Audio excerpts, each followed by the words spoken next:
Hi friends, please settle down. Online friends, please confirm that you can hear me and see me all right.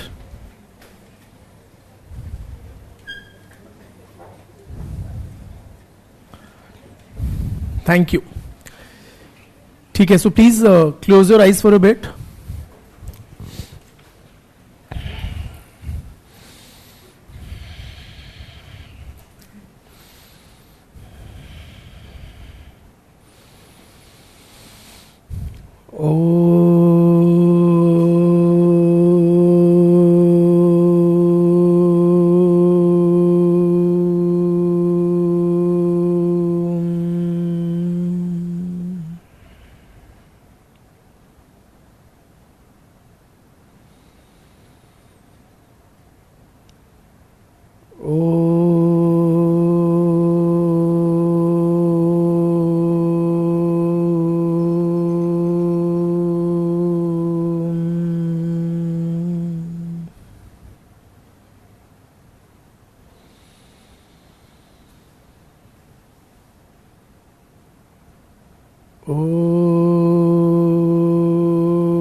So in the last lecture we had discussed answer writing. Is that correct? Okay. Any doubts pertaining to answer writing? Anything? Any doubts, big or small? Sir? Yes? Sir, can we use Can we use whatever was discussed for answer writing in GS1 society part? Firstly, I am not the best person to be guiding you for GS answer writing. Okay? Very open admission, because that's not my forte, that's not my area. So with sociology I can say with a degree of authority, not for GS, but some things are intuitively applicable, right? And some things are intuitively not applicable also. For example, in sociology answers you are clearly advised to include thinkers and studies, etc., which you should avoid in your GS papers. Or jargon, sociological jargon, you'll have to avoid while writing GS answers on the same topic.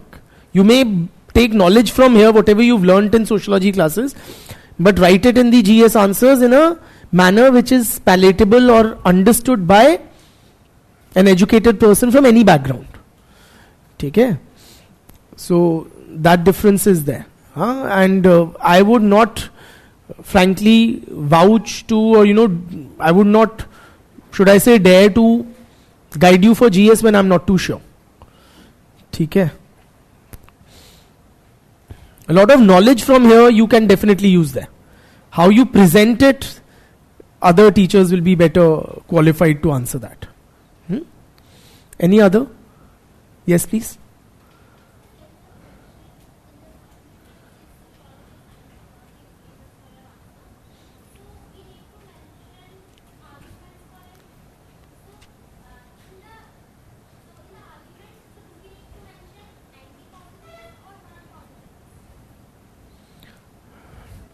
Her question is, for the question, is sociology a science? Give reasons for your answer.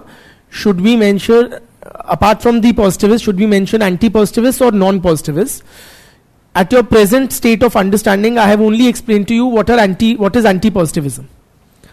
Non-positivism is a broader term which includes anti-positivists and something called post-positivists, which we'll discuss later. तो अगर हमें पता ही नहीं है तो अभी तो हम कैसे लिखेंगे? हाँ, in general say once you are aware, then you can write non-positivists. हाँ, so that challenge will remain. So you'll have to mention things selectively. है ना? Also, one thing I wanted to make mention, which possibly escaped mention during the last discussion on answer writing, that when you begin writing your answer, instead of straight away jumping to writing answers, devote some time to create a rough sketch of your answer in your mind, and if possible in the rough sheets of the question cum answer booklet, because that gives much greater clarity while writing the actual answer. Now what this would do, this has a cost and there is a time cost to it. So if you take some time in framing the answer, it will take you some time, say 30 to 50 seconds, but that time will be well spent. It is worth it. You know, intuitively it feels ki there's so much time pressure, I have to finish in 8 minutes, so might as well start writing on the word go, ki matlab question dekha and you start writing. But in my considered view, it does benefit if you can devote 30 to 50 seconds to broadly develop a framework what all you are going to write. Let us, for example, take this question: is sociology a science? Give reasons for your answer. One way, which is more frequently resorted to, is that I straight away start writing. Okay, so I say founding fathers, Comte, Durkheim viewed sociology as a science, and then somewhere I give an anti-positivist argument or whatever. But what happens with that is, you know, things keep cropping up in your mind, and then you make a mishmash or a khichdi of your answer. If you can devote 30 to 50 seconds to developing a rough framework, what I would have done, says sociology a science, this is my question number 1C, hypothetical, in my question cum answer booklet. So you have devoted rough sheets at the end of the question cum answer booklet. In those rough pages I will write 1C. How will I structure it? I will first define science. Then I will state the positivist. This is my rough sketch. Positivist position, where I will mention Comte, where I will mention Durkheim, I will mention Queen Science, I will mention social facts. Something of the sort. Okay.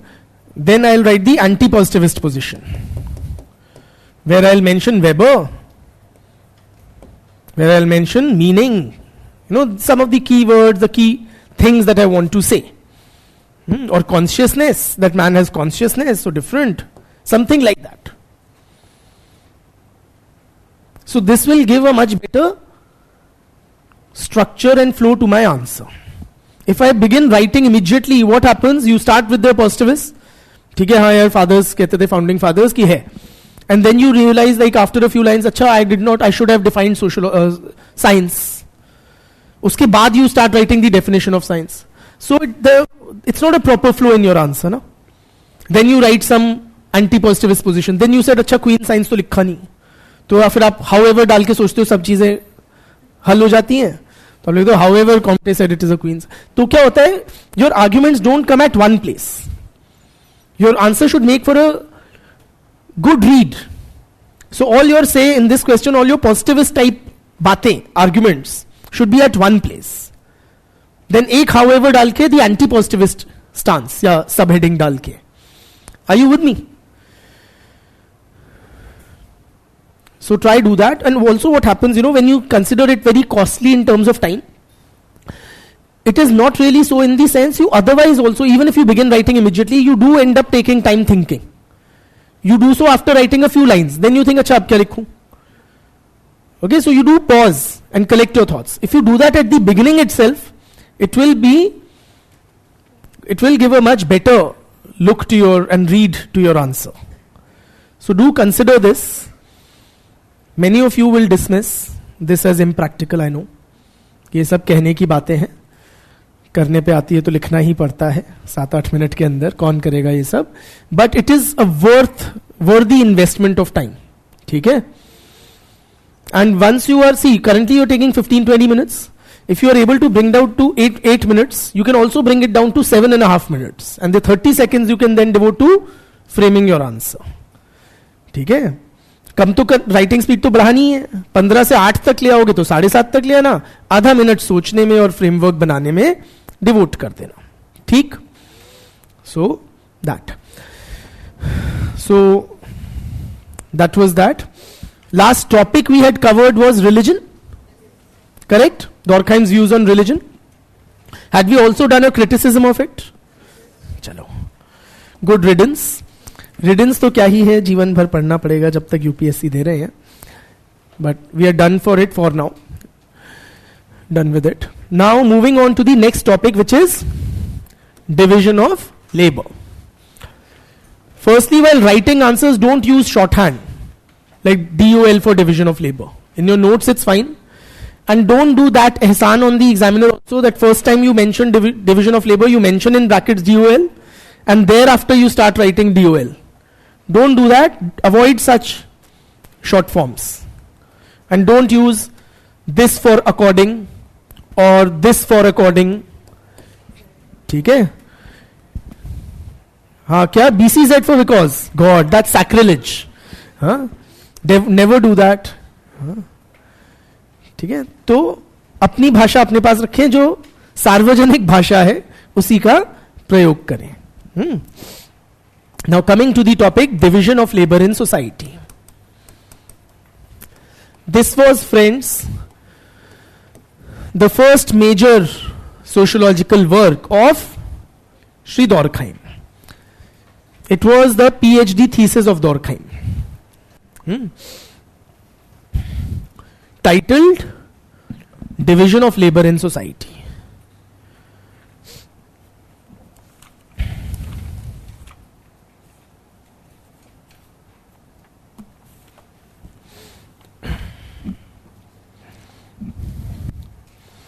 That is the name of his book, Division of Labor in Society. Forget Durkheim for a bit and tell me, what do you understand by division of labor in normal English, normal bhasha? What's division of labor? Raise your hands and speak. Beti?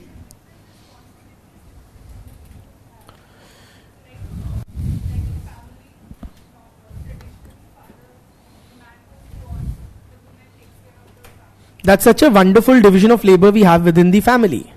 The woman takes care of children, the man earns. धन्यवाद भैया. हाँ. और absolutely. So basically, when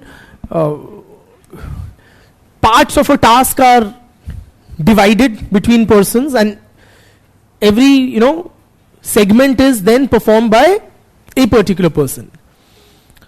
Okay, that is what is division of labor as commonly understood.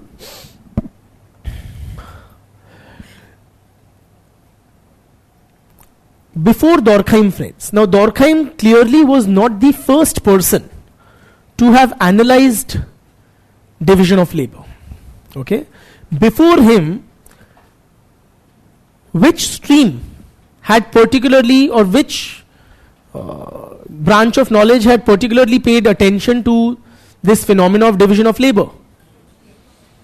Economists, and most prominently amongst them, Adam Smith, had paid adequate attention to this notion of division of labor. Have we discussed this? No? Today only we've begun with division of labor, na? ठीक है. How the economists following Adam Smith viewed division of labor? Was it beneficial or was it detrimental? Beneficial या immensely beneficial? Immensely beneficial. Division of labor was immensely beneficial. In what sense? What were these immense benefits that you speak of? Specialization का ही तो क्या फायदा है? That is what we are asking. Absolutely. The quantum of production increases manifold. The production efficiency increases manifold when there is a task specialization or a complex form of division of labor. In other words, when different persons are doing different tasks, each one becomes far more efficient at their job, right? And resulting in large scale increase in production and production efficiency. Have we discussed an example? Say manufacturing of shirts. Have we earlier? Or should I threaten you to repeat it? So say if you are manufacturing shirts, because I didn't hear a lot of yeses. So instead of one person manufacturing the whole of the shirt, right? If you do that, one person may manufacture a shirt in 10 days. You divide the task of manufacturing shirts. One person is only dyeing the cloth in the color. The other is stitching it in the particular pattern. The third is putting the collar on it. The fourth guy is putting the buttons on it. And so on and so forth. The fifth guy is ironing it. The sixth is packaging it, and so on and so forth. So the fourth guy is only putting buttons in first shirt and the next and the next and the next. Like you have in an assembly line production. Right? So each guy becomes much more faster at their task, resulting in saving of costs, resources, time. So if you were earlier 10 people were able to make 10 shirts in a day, now 10 people can make 1,000 shirts in a day. Really, these quantum jumps in production efficiency and production were witnessed. What came to be known as the Industrial Revolution. Okay? So this aspect or this phenomena of division of labor had been amply written about by various economists, starting right from Adam Smith and several others following him. Okay? Just write down a basic definition.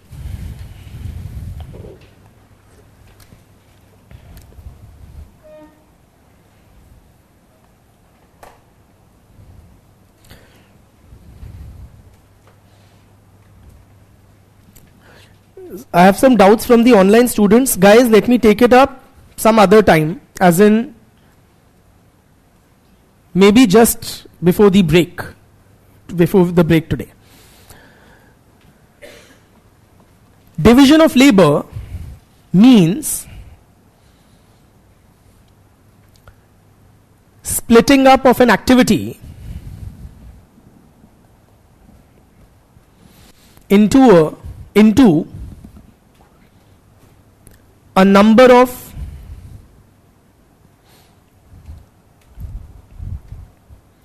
smaller parts, smaller processes.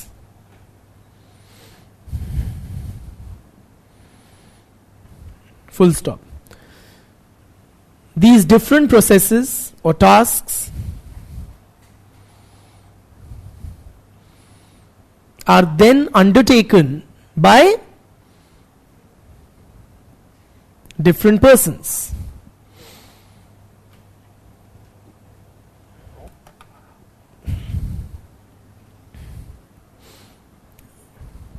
Economists like Smith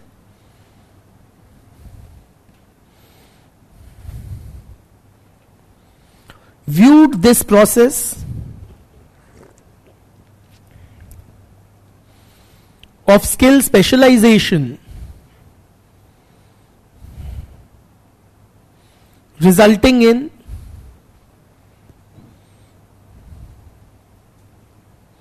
massive increase in, I repeat, economists like Smith saw this process as resulting in a massive increase in the speed, efficiency, and economic productivity.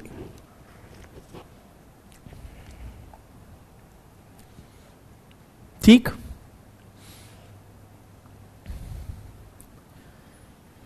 Now this aspect had been discussed a lot before Durkheim began analyzing division of labor. But Durkheim did bring a new dimension to the analysis of division of labor. Durkheim did not see it as solely confined to the economy. For Durkheim, division of labor exists not just in the economic domain or in the production system, but in social life.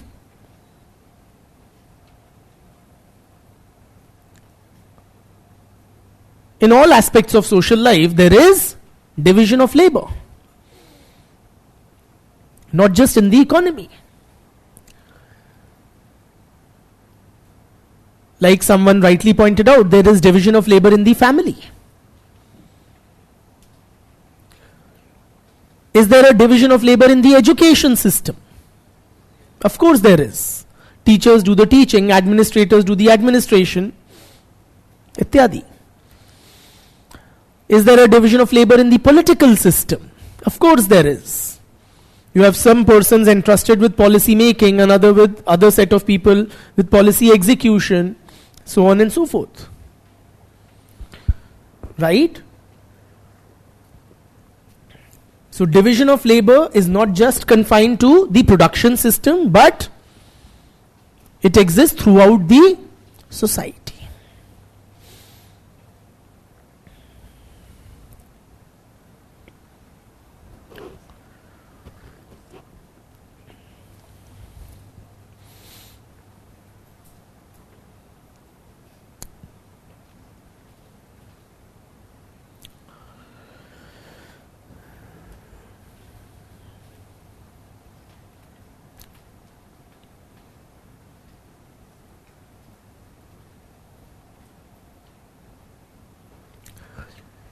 Secondly, and perhaps more importantly, the effects of division of labor are not only again confined to the increase in economic productivity. The benefits of, or the, as we will call it in functional theory, what do we call these benefits? Functions. Why hesitate? You're absolutely right. The functions of division of labor, the benefits or the positive effects of division of labor are not just confined to the increase in economic productivity. They benefit, or division of labor benefits, the whole society. In fact, Durkheim is of the view that division of labor fulfills a very vital societal need. Division of labor fulfills a vital societal need. It's not just about increase in productivity, that too, but not only that.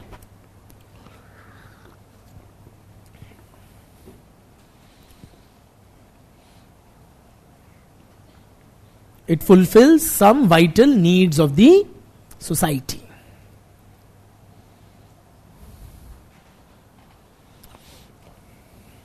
Division of labor fulfills some vital needs of the society.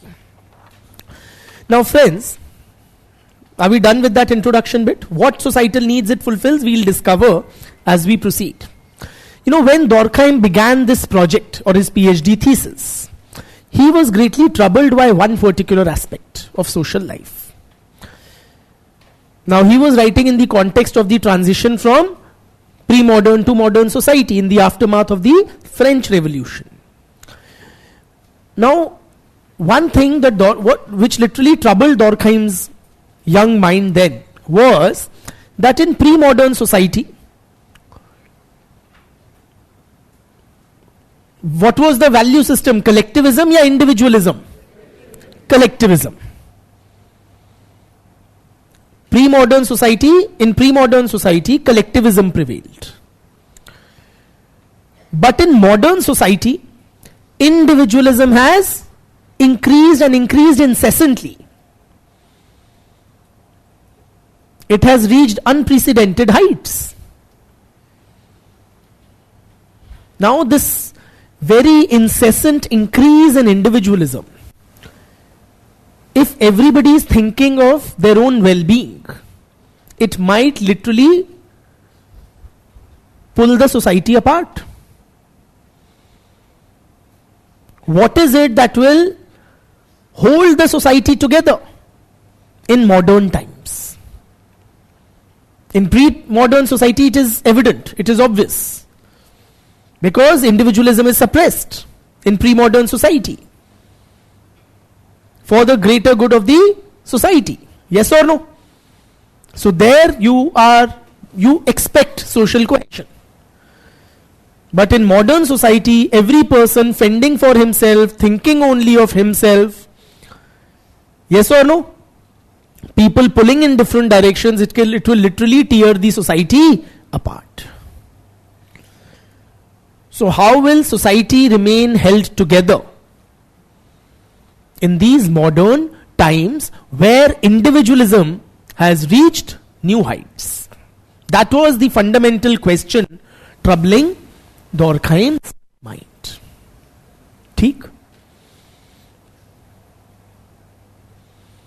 Pause मतलब लिख लो खुद ही से.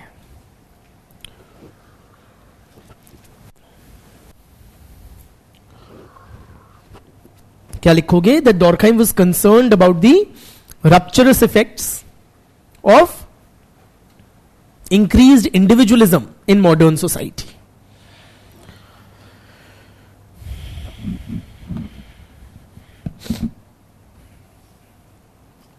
Rupture मतलब to rupture, tear apart.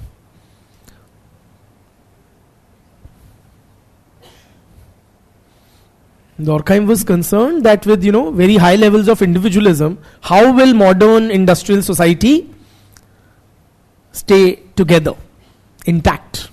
And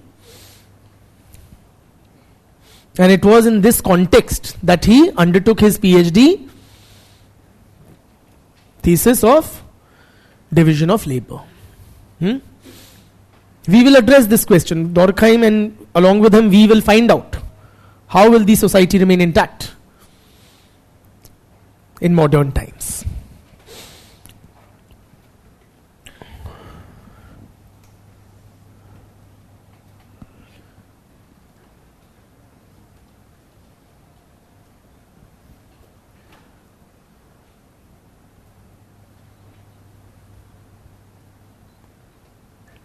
Is there anything we have not understood here?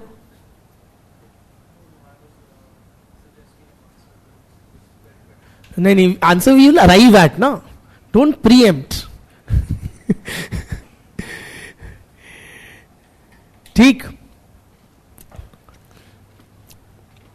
Now, in his book, Division of Labor in Society, Durkheim undertakes a very detailed analysis of this social transformation from pre-industrial society to modern industrial society. How the society has, why it has changed, how it has changed, and how particularly the division of labor has changed with this transformation from pre-modern society to modern society.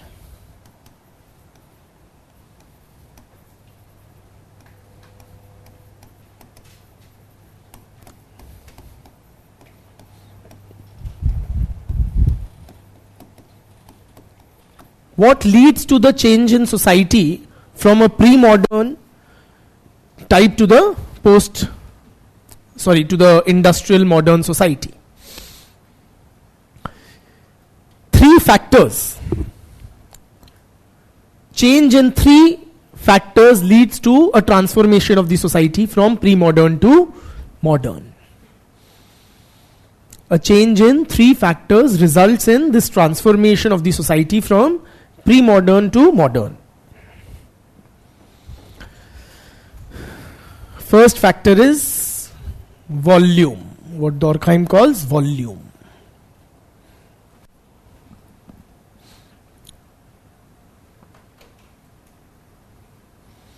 Volume is nothing but a fancier term for the size of the population.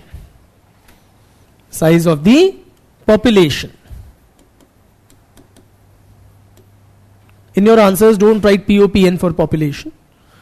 In your notes, you can. Volume is simply the size of the population. So you tell me the size of the population is large in which society and small in which?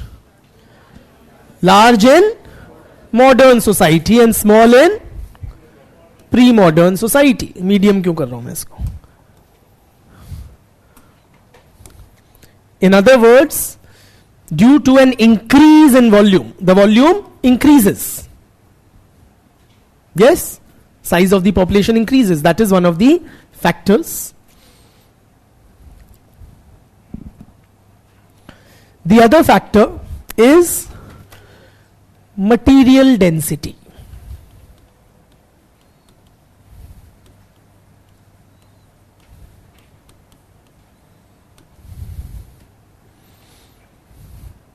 The second factor is material density, which is another term for the density of the population. Another term for the density of the population or persons per unit area, right?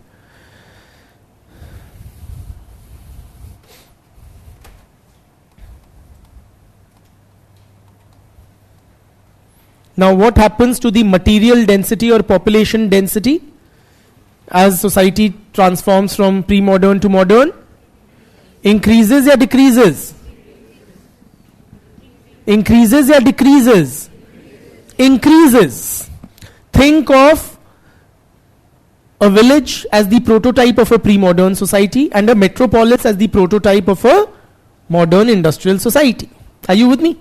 So the material density also increases, is low in pre-modern society and it is high in a modern society.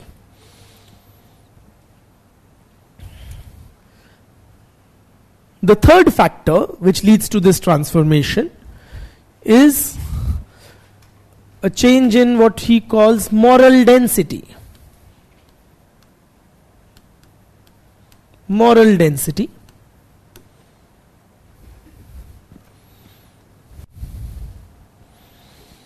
Moral density basically refers to the frequency of social interactions. Moral density is the frequency of social interactions. How frequently people interact. Tell me, frequency of social interactions or moral density is higher in traditional society or modern society? Traditional society or modern society? Traditional society? Modern society? How many of you say it is higher in traditional society? Raise your hands. How many of you say it is higher in modern society? Raise your hands. And you guys are right. Frequency of social interaction, your moral density is higher in case of modern society, lower in case of traditional. And I'll explain why.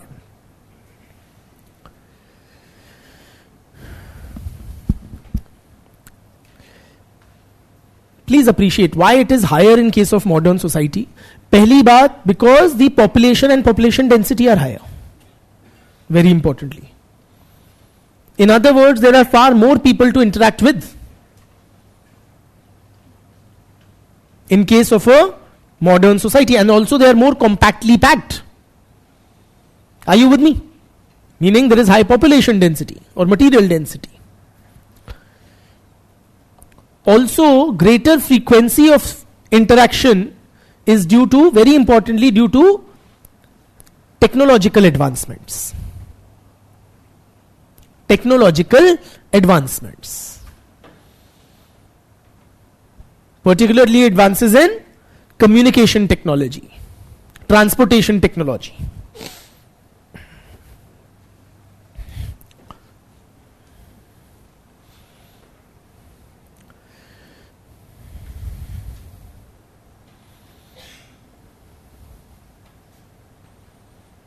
Simply, friends, 400 years back,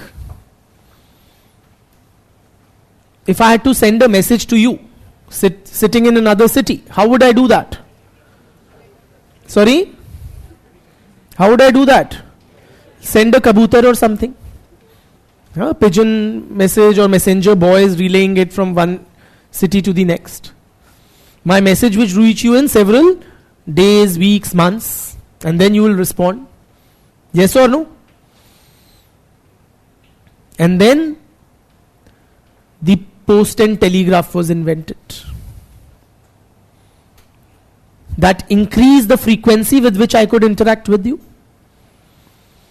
And then the telephone was invented, which further increased the frequency with which I could interact with you. And then the mobile phone was invented. Yes or no? And further increasing the frequency with which we interact. फिर social media. Yes or no? So every morning you are flooded now with messages from distant uncles. Subah ki Ram Ram, Jai Sai Baba, whatever. Yes or no? So as technology improves,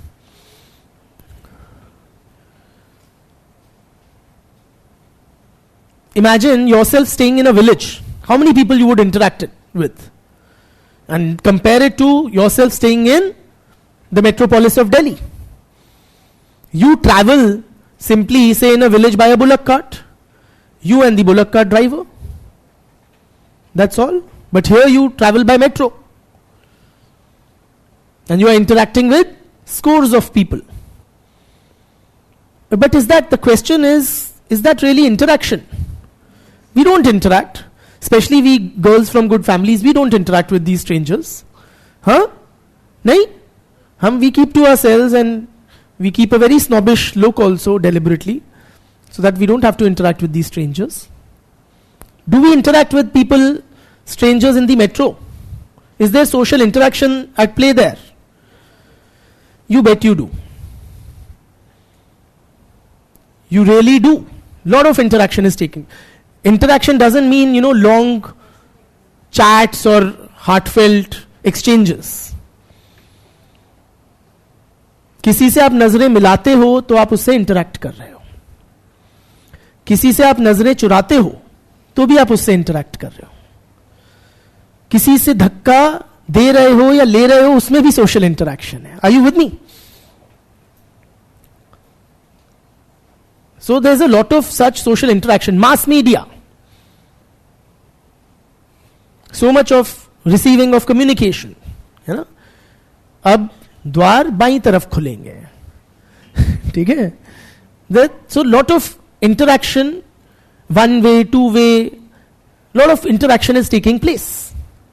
Are you with me? Simply because Delhi is so jam-packed with people, population. Clear? So the frequency of social interaction or moral density is higher in case of a modern industrial society and lower in case of a pre-modern society. So as these three factors change, volume, material density and moral density, or as these three factors increase, the society transforms from a pre-modern society to a modern industrial society.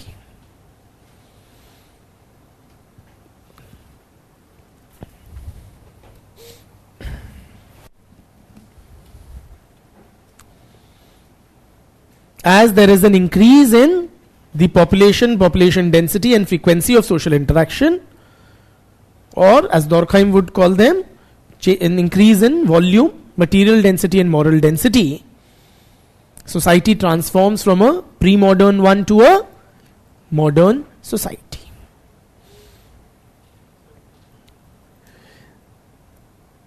These three factors are combinedly referred to as dynamic density.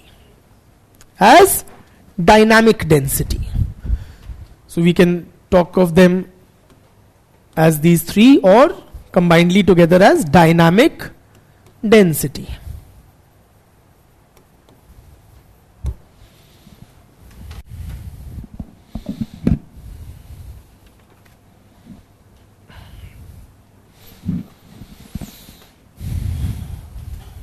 All right?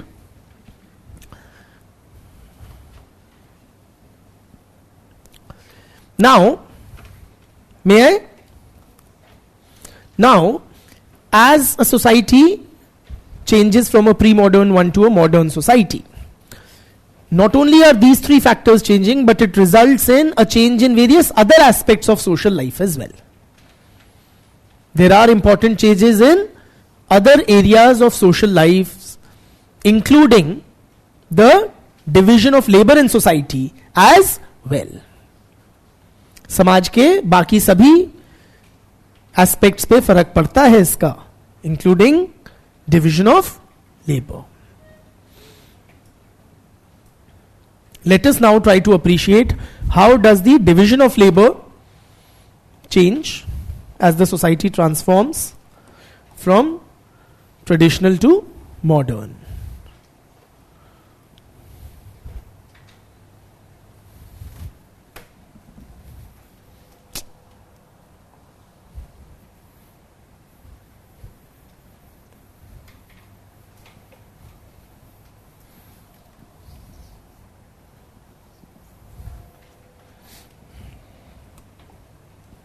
How does division of labor change, friends?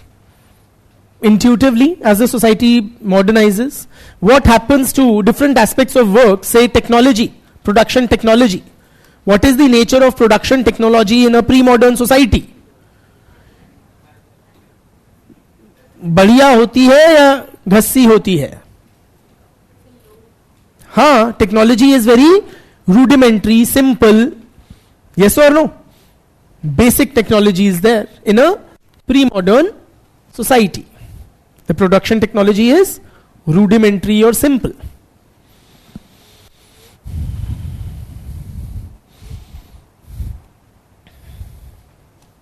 While in case of a modern society, technology कैसी होती है? Production technology is advanced.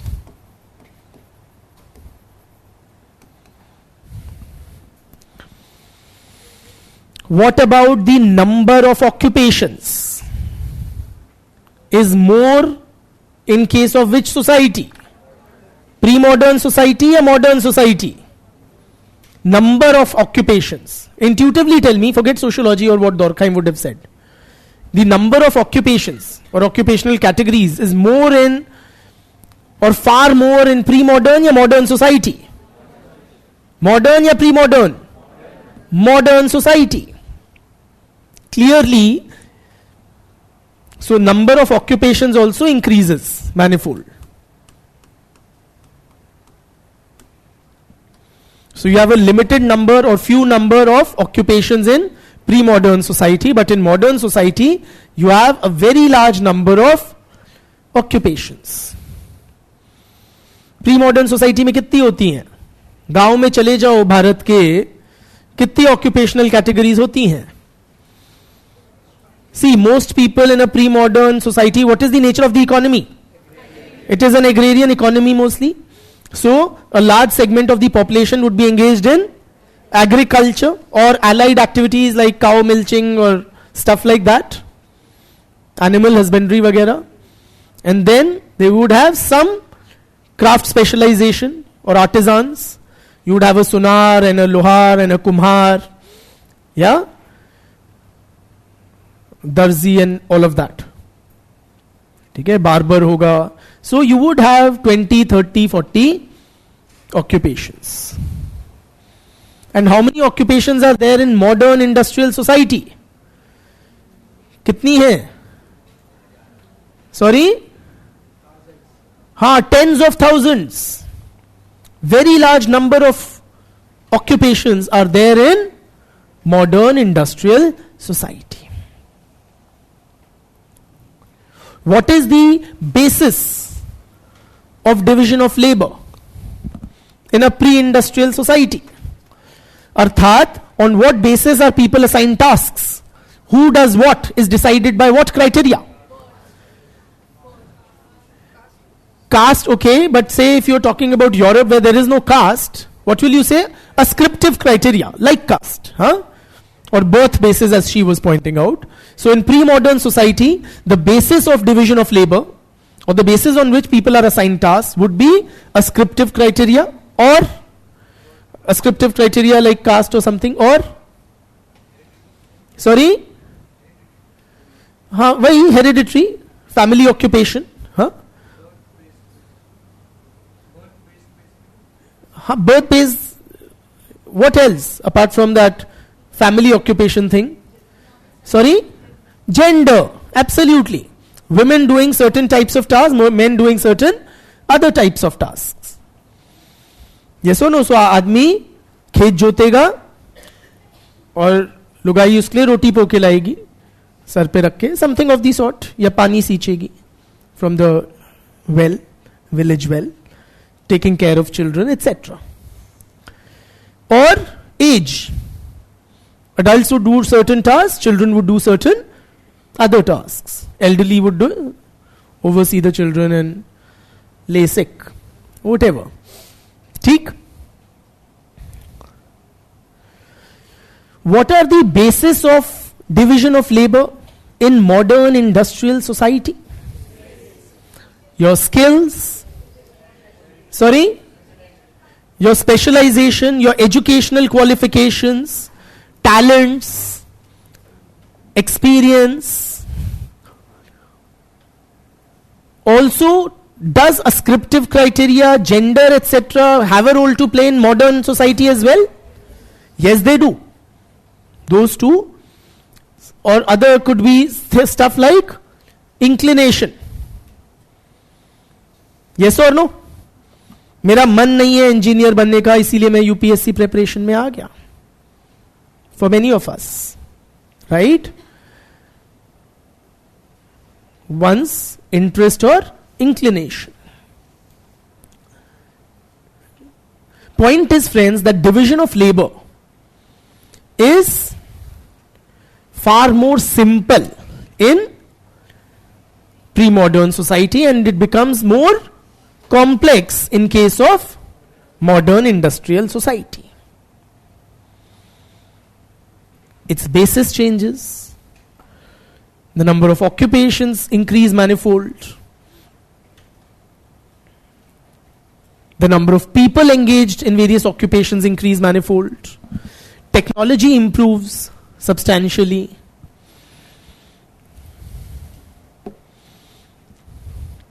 The level of specialization is high in which kind of society? Is high in modern society, and it is low in case of pre-modern society. In fact, modern society, friends, the more it advances, there is further specialization. Super specialization का जमाना कहते हैं आज को.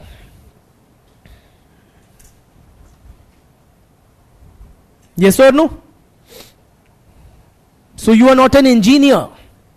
You are a mechanical engineer or a textiles engineer or a petrochemical engineer or a computer engineer. But then you don't stop at that. You're not a computer engineer. You're a hardware engineer or a software engineer.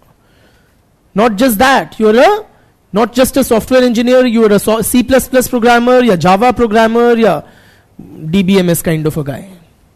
Are you with me? So specialization, super specialization, super specialization.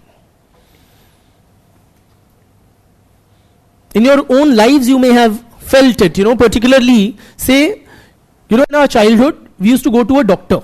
कुछ भी होता था doctor के चलते हैं. अब वो doctor तो खत्म ही हो गया. You have now specialists. So now you go to an eye specialist or an ENT specialist or a heart specialist or a this or that. Yes or no? GP has somewhat disappeared. The general physician, the neighborhood general physician, family doctor kind of a guy. At least in the big metros, he has or is very quickly disappearing. Replaced by specialists.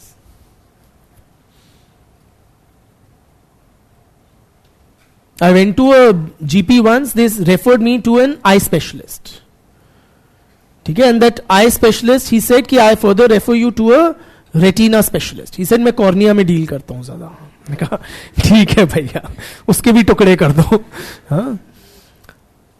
So that is the kind of times that modernity witnesses. Eras of very high levels of skill specialization. ठीक? Now, please appreciate why. Why do 20, 30, 40 occupations of the pre-modern society get replaced by these tens of thousands of specialized jobs of the modern industrial society? This is very necessary for the society to be able to survive. Why this complex division of labor emerges in the first place is because it enables the society to regulate. लिख ही लो फिर पहले मैं dictate कर देता हूँ फिर समझा दूंगा. ठीक है. अदरवाइज ध्यान नहीं रहता पढ़ाई में, है ना. The complex form of division of labor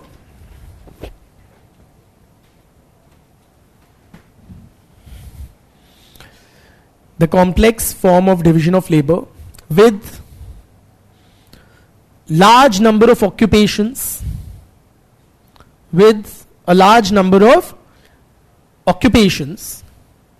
and a high degree of skill specialization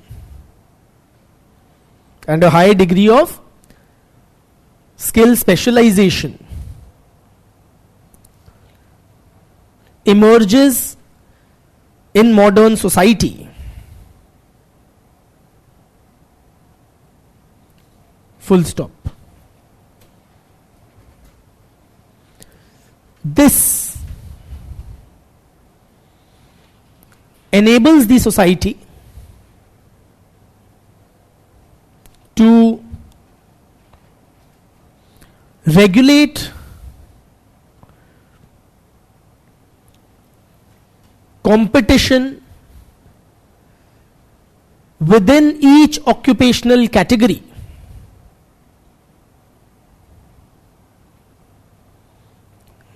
This enables the society to regulate competition within each occupational category within manageable levels.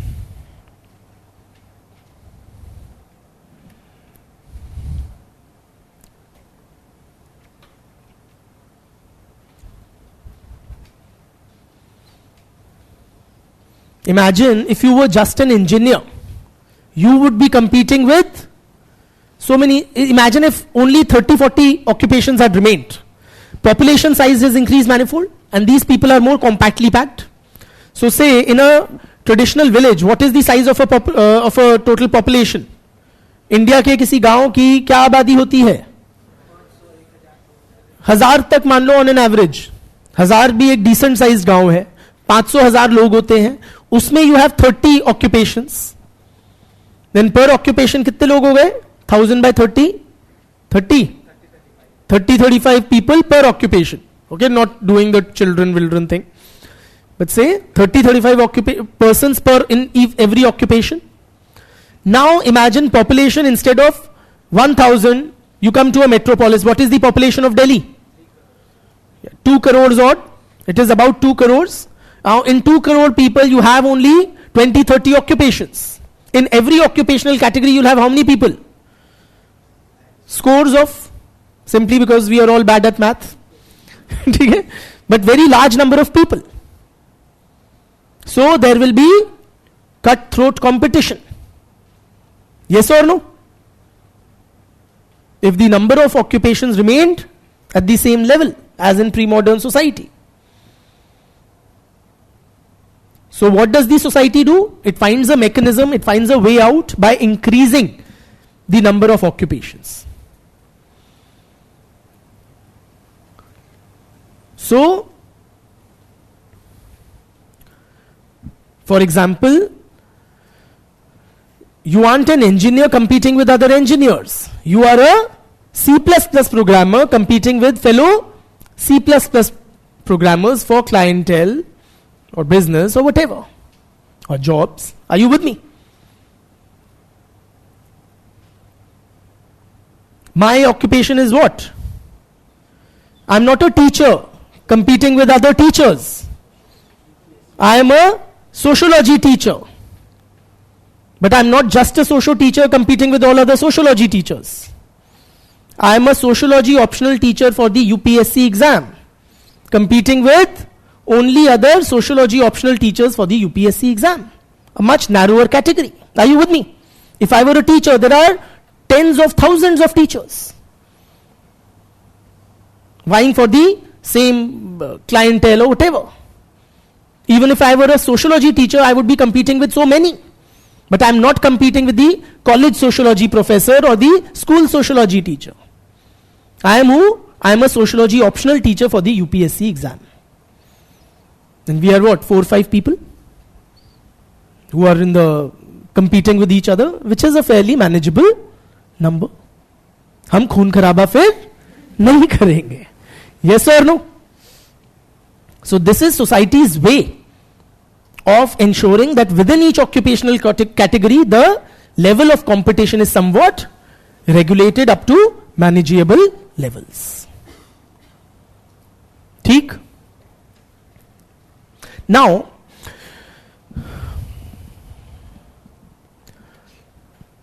please appreciate, not only those three factors change and the division of labor changes, other aspects of social life are also significantly affected by this transformation from pre-modern to modern society.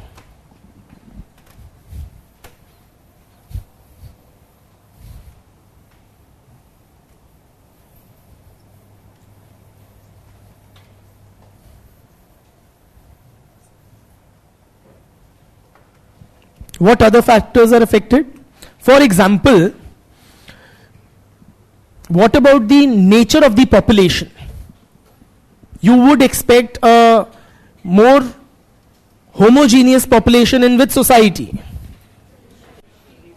Yes, in pre-modern society, the population is largely homogeneous, while in modern society, the population is very heterogeneous.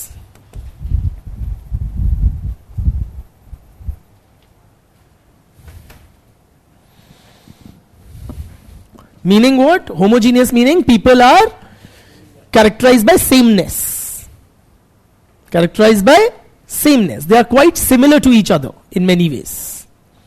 Heterogeneous meaning there is a lot of diversity, variety amongst the kinds of people. What do you mean by variety or sameness? On what parameters? When we say people are very different in modern industrial society or diverse, in what manner are they diverse or different from each other? कैसे अलग होते हैं लोग एक दूसरे से? Hailing from different regions. नहीं, सब एक ही जगह रहने, सब दिल्ली के ही लोग क्या एक दूसरे से बहुत अलग अलग प्रकार के हैं? किस तरीके से? She is saying कोई बिहार से आया है, कोई नागालैंड से आया है, कोई तमिलनाडु से आया है. Yes. In terms of people's ideological makeup, in terms of their linguistic backgrounds, income levels, occupational categories, the kind of clothes that they wear, yes or no? So many things. The kind of food habits they have, the gods that they worship, the mode of worship, yes or no? So many things. In fact, even in something as basic as their racial features or characteristics, people look different simply. Are you with me? So modern industrial societies are characterized by great diversity or heterogeneity. Pre-modern societies are typically characterized by a very high degree of sameness. Most people are engaged in agriculture and allied activities, so they have a similar kind of a daily routine. Most of them would belong to the same religion. 1000 लोगों में कितनी ही variety ले लोगे? ठीक है? So their clothing, their food habits, etc., there's likely to be far greater consistency or uniformity in these aspects in case of a pre-modern society. Yes or no? For pre-modern societies, Durkheim says people are as if produced from the same mold. As if produced from the same mold. As if same ढांचे के से बनाए गए हैं. You understand mold, right? Cast or mold from which you make things, POP stuff and all. Yeah. If I were to say in modern bhasha, we would say people are as if like photocopies of each other. You know, they are near replicas of each other. सबका खान पान एक, रहन सहन एक, सोच विचार एक, दिनचर्या एक. Okay?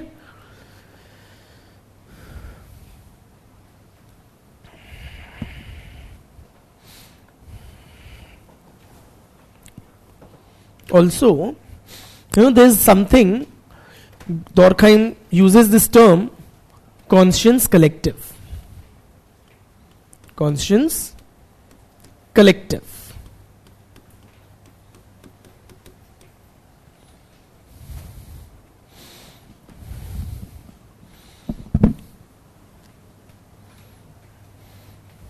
I'll explain to you what it means, then you will tell me where it is strong, where it is weak. What do you understand by the English word conscience? Inner voice, antaratma ki आवाज, that is conscience. So what does your conscience tell you? What does it do? What does the conscience do at the level of the individual? It tells you right from wrong. गलत करते हो तो गुस्सा करती है या धिक्कारती है, सही करते हो तो encourage करती है. It gives you that moral compass or sense of right and wrong. Right? So just like individual members of the society have a conscience, you have that sense of right and wrong, what's to be done, what's not to be done. Similarly, the society as a whole has what Durkheim terms as a collective conscience or society ki antaratma ki आवाज. Understand it this way. I'll make you write the definition, but it is the society ki collective sense of right and wrong. It is literally the way of thinking of the average member of the society. That is conscience collective. Have you understood? Please write down. Conscience collective refers to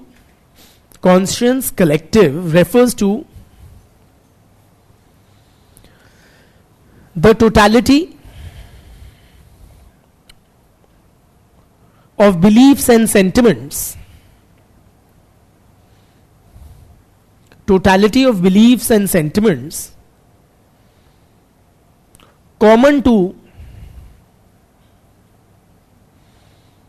the members of the society.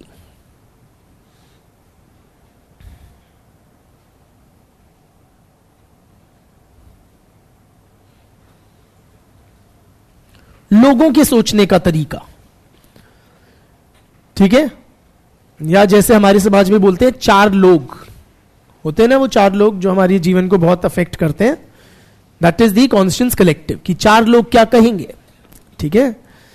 Now this चार लोग या समाज, what it thinks, okay, its hold over the conscience of the individual, its ability to direct the actions of the individual is strong in which kind of society and weakened in which society? Strong in pre-modern या modern society? Pre-modern या modern society? Very good. You should stand up for your convictions. है ना? Very good. So conscience collective is strong in pre-modern society, while it is greatly weakened in case of modern society. In modern society it is weak.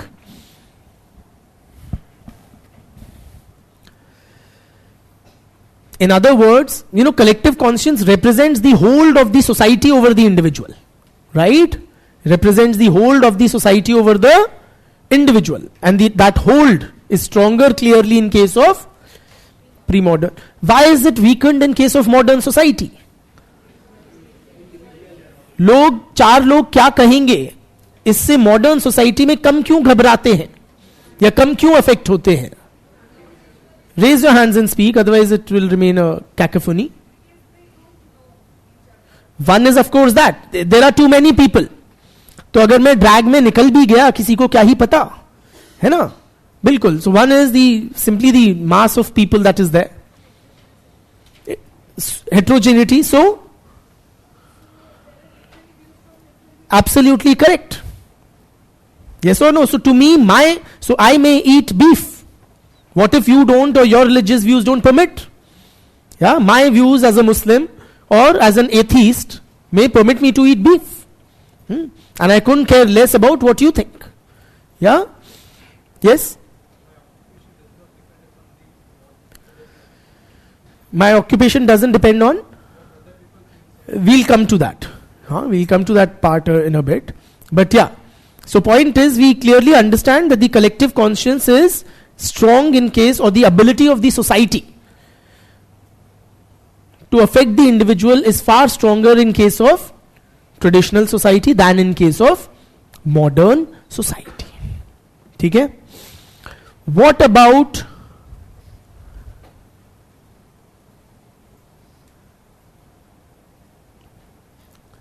individualism? What about individualism? It is high in case of which society? Clearly modern industrial society. In case of traditional society, the governing value is of collectivism. Individualism is discouraged.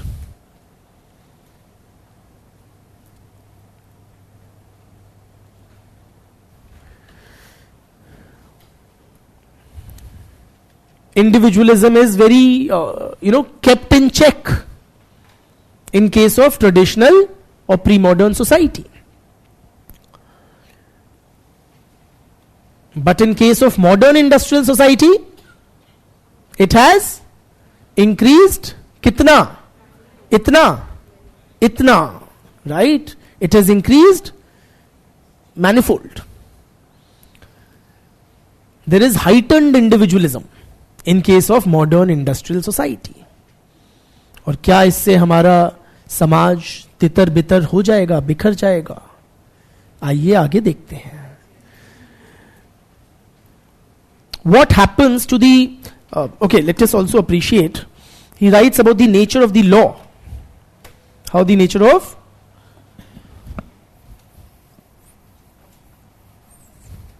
law changes.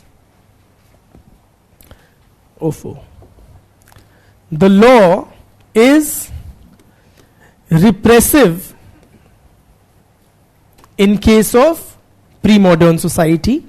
I'll explain the meanings of these terms. And it is restitutive in case of modern society.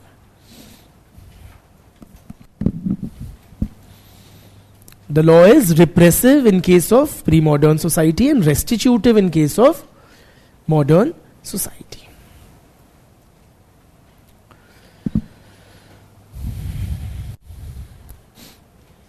What do we mean by that? When the law is repressive, say in case of a traditional society, it means that any crime committed, okay, by an individual is seen as a crime against the whole society. A crime is seen as a crime against the whole society, as a violation of the societal norms, the societal code, as it were. ठीक? कि समाज ने कुछ मना किया है और तुमने उसका उल्लंघन किया है. But in case of modern society, a crime is seen as a crime against the individual victim. The individual victim of it. Therefore, in pre-modern society, punishment is severe. Punishment is very severe, very harsh.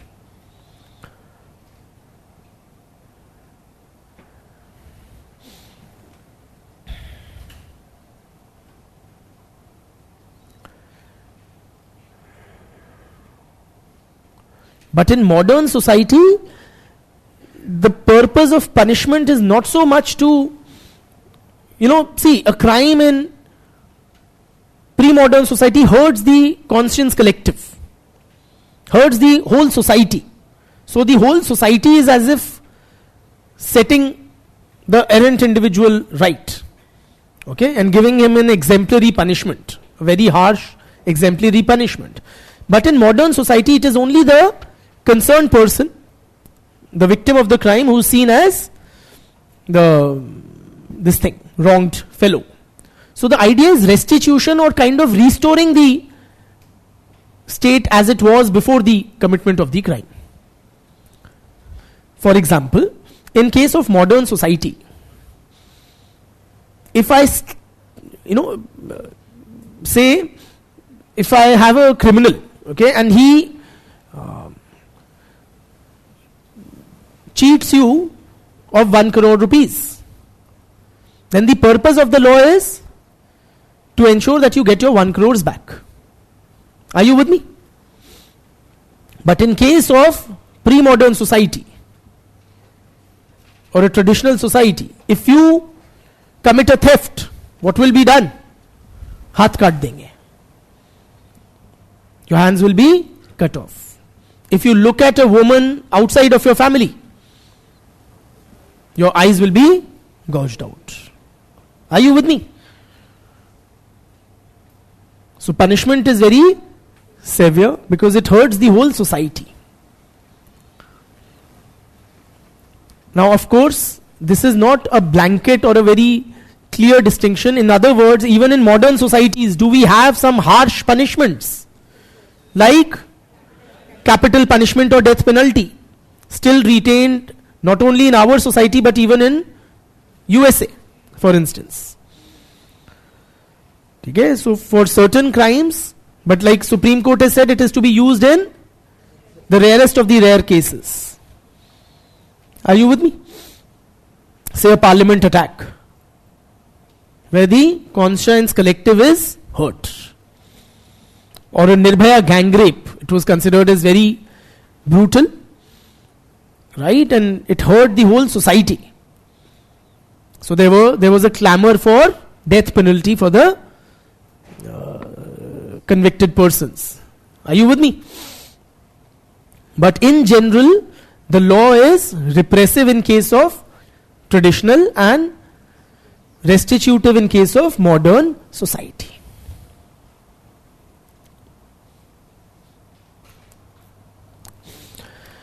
How does the nature of social relationships change?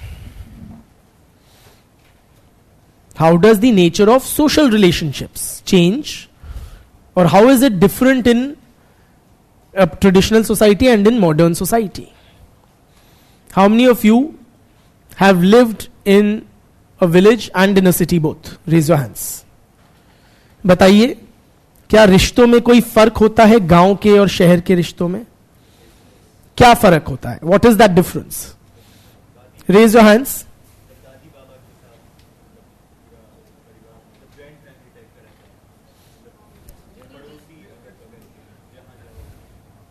क्या आप दादी बाबा के साथ रहते हैं? Okay, neighbourhood में family जैसा माहौल रहता है. एक घर के बच्चे दूसरे घर में खाना खा लेते हैं, नंगे भी घूम लेते हैं, है ना? हाँ, yes. Strong relationships with all the members of the village community.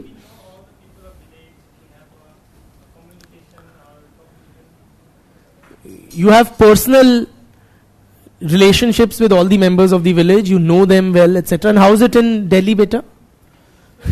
How is it in the cities?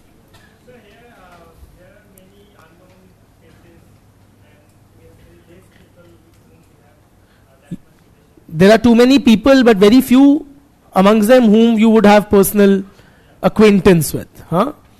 So one is you have more personal acquaintances in the village than in the cities. Beti, and only speak from personal experience. No theory. I have a lot of it. ठीक है? अपना पढ़ लिख के मत बताइए, पढ़ा लिखा मैं भी हूँ.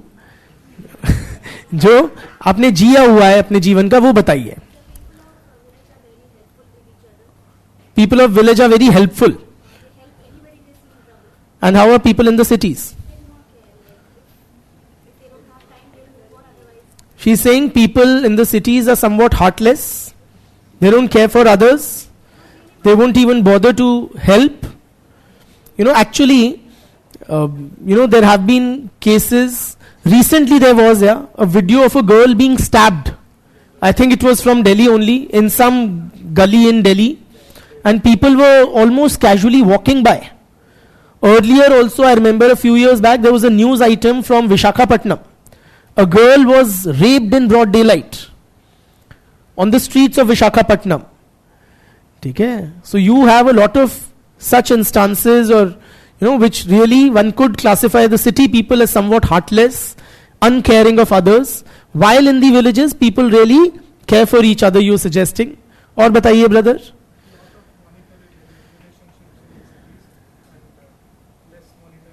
So money governs relationships in the cities, but in the villages, what does? If it's not money, what governs relations? Social acceptance. Interesting. Yes. So we are known by a family name in villages. What our family does and what the family name is. But So in the villages, you are known by your family name, family occupation, kaun jaat ho, है ना? That's this thing. And in the cities?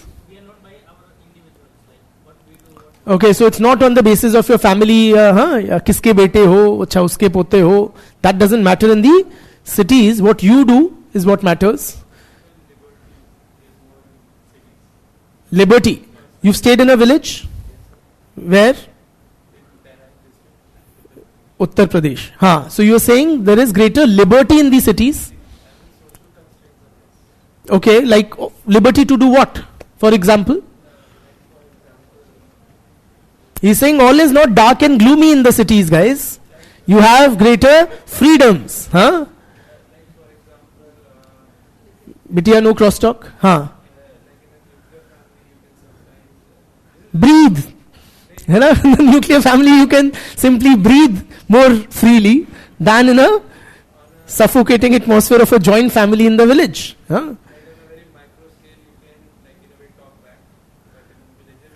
You have the freedom to talk back in the cities. Dhanyavad bhaiya.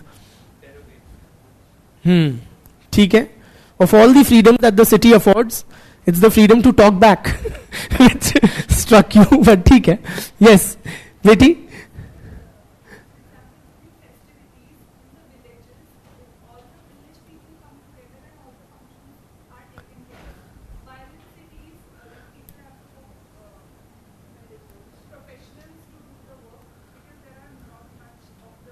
Family members, relatives, community, that community spirit is greater in the villages.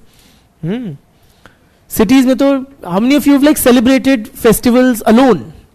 Diwali में अपने घर में दिया जला रहे हैं, all by yourself. So there is that greater sense of loneliness, less sense of community feeling in the cities. और क्या फर्क है? निकाल दो सारी भड़ास.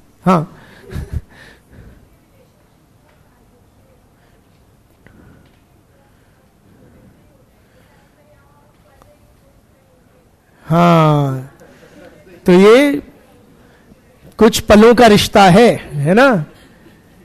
आपका सफर फिर यहीं तक का था, उसके बाद आप अपने रास्ते, हम अपने रास्ते. Yes, so relationships are somewhat momentary, transient kind of. And in the villages, relationships are enduring. Yes or no? In fact, relationships transcend. कब तक आपके रिश्ते चलते हैं? Not just lifetime but across generations. Yes or no? Or relationships are also, do you think, more somewhat, focused and unidimensional in the cities? More wholesome and multi-pronged in kind of village community? यहाँ पे लोग मतलब ही होते हैं शहरों में. Yes or no? काम से काम होता है. What people really care for is the transaction and whether one gets the yes or no, and nothing beyond that. So people, that is why they don't care for each other in the cities. So you guys are concerned only about me teaching you sociology and no other aspect. Ever asked me कि sir कैसे हो आप? Ma'am के साथ सब ठीक चल रहा है, नहीं चल रहा? Anything. How are your children doing? Your parents are ailing. I hope they are fine. Did you ever bother? No. But in the village, imagine if we were in a village school. What would happen if you won't come to the school one day? The master ji, I would cycle to your house and ask आज मुन्ना क्यों नहीं आया? Yes और no? तबीयत तो ठीक है उसकी. And then I would ask 10 other things also कि बहन जी आपके टांग में दर्द बता रहा था मुन्ना, वो ठीक हो गया क्या? हाँ, या मुन्नी के जो आंख का ऑपरेशन हो गया था उसका इंतजाम हो गया क्या? आपकी इस बार की फसल ठीक हुई नहीं हुई? 10 थिंग्स. यस और no? And here if you don't come tomorrow, will anyone even get to know? Such is the nature of urban life. Yes or no? हम दोनों क्या हैं? In a city setting क्या है हम दोनों? मतलबी, ट्रांजैक्शनल, राइट? तो लिखो ना, social relationships in the traditional society are personal, emotion laden. भाव होता है, भावनाएं होती हैं. यस और नो? इमोशन लेडन या emotional, personal, emotional, durable.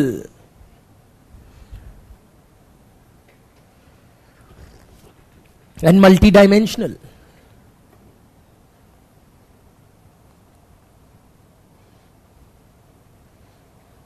And in modern societies, social relationships are formal, rules based, superficial, unemotional.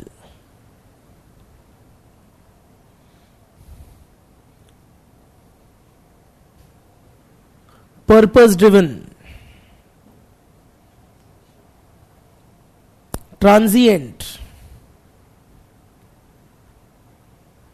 and transactional. ठीक? जो जो समझ आए लिख लो. पर्पस ड्रिवन होती है, फॉर्मल होती है, रूल्स बेस्ड होती है, ट्रांजिएंट होती है, ट्रांजैक्शनल होती हैं.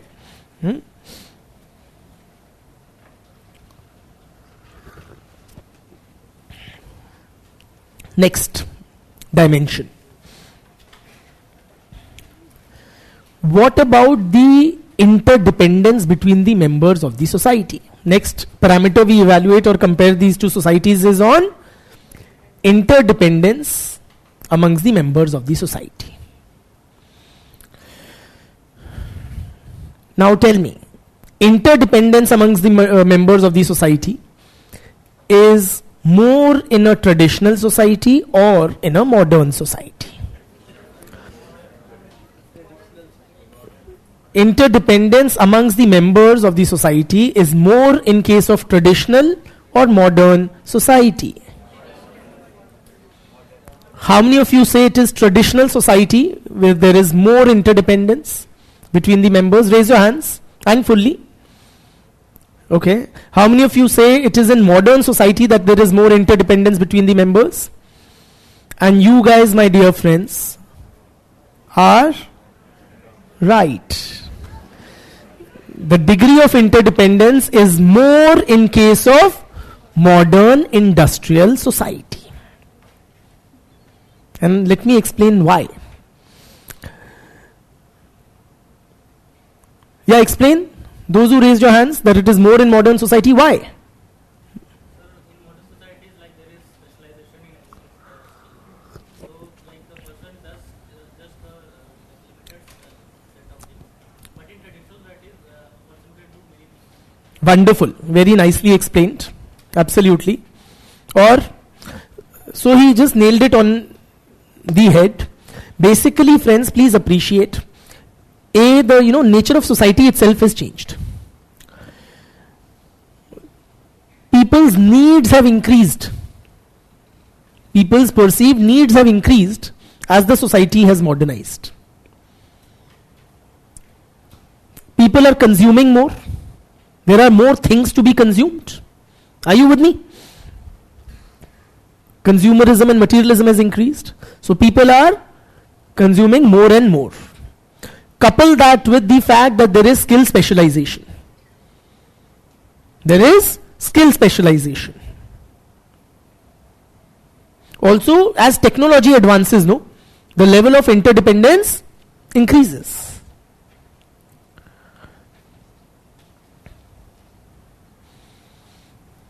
For example, friends, all of us got up in the morning and brushed our teeth. For that simple act of brushing our teeth, we are dependent on so many other members of the society. I need to brush my teeth, but I don't produce a toothbrush or a toothpaste or tap water for that matter. Yes or no? So I'm dependent on the toothbrush and the toothpaste manufacturers, the workers in their family, in those factories, the administration or management there, the whole supply chain, the retailer. All of these people I'm dependent on to fulfill one very chunnusi need of mine, which is brushing my teeth. Are you with me? Then I have bathed in this thing, shower with soap and shower gel and this and that. I don't use gel well, but many people do. Okay? Shampoo or whatever. So, you are dependent. We all wear clothes which we don't manufacture. Are you with me? For each and everything. We consume electricity, for which we are dependent on others. Then to come here, I have come here by car or metro. So many people are engaged in the running of the metro to make it possible for me to reach here from South Delhi. Are you with me? Or for my car also, I am dependent on my driver, the car manufacturing unit, the car retailer, all that supply chain, the petrol pump attendant and the whole petroleum production, refinery and everything. Are you with me? For the conduct of this class, I am dependent on the electricity providers, the administration, the cleaners. Are you with me? साफ बात है, all of us are consuming more and more in modern society and we are producing less and less. मुझे sociology optional पढ़ाने के अलावा कुछ नहीं आता. I know nothing except for teaching sociology optional, and that's the nature of modern society. We all are specializing in a very niche activity. But we need a host of goods and services for which we are dependent, greatly dependent on the other members of the society.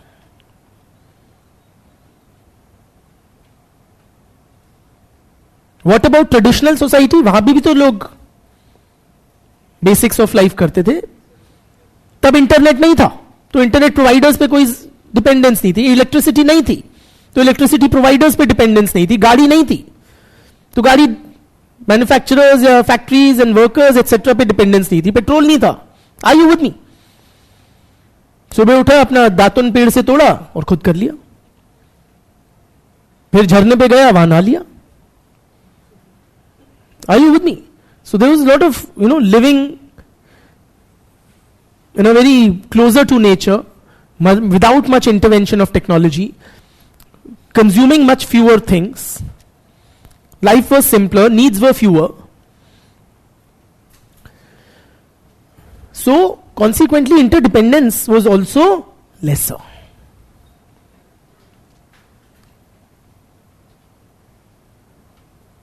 मैं अपना खेत जाता था, उगाता था, मैं और मेरे बीवी बच्चे खा लेते थे. कपड़े वपड़े बीवी सी देती थी. Something of the sort. ठीक है, या 20-30 things I would require from the outside which the other caste would provide me. Are you with me? So point is, friends, that the degree of interdependence is more in case of a modern industrial society.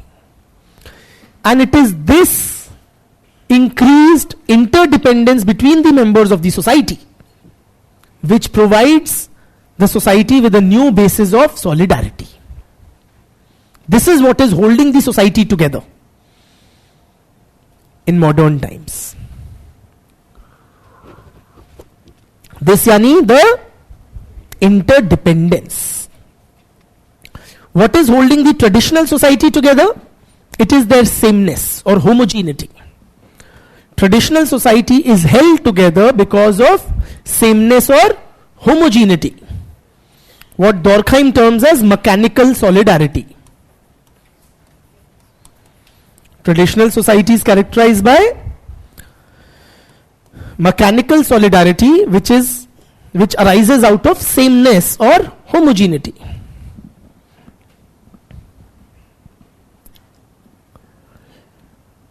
But there is no sameness or homogeneity in modern society. So what holds the society together? The greater interdependence amongst the members of the society. What Durkheim terms as organic solidarity.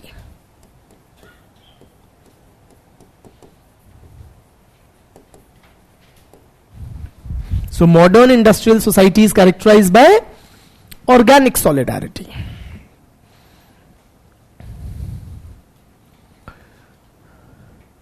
So there is high degree of interdependence. Please appreciate, as one becomes more and more specialized, complementarity increases. Yes or no? So I teach only sociology optional. But if I want to see your selection, I am dependent on the geography teacher, the history teacher, the polity teacher, the economics teacher, the ethics teacher.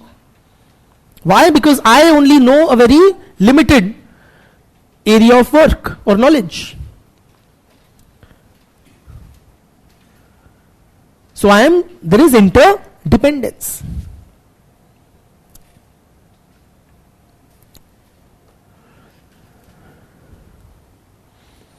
So have we answered Durkheim's, what was troubling Durkheim's mind initially?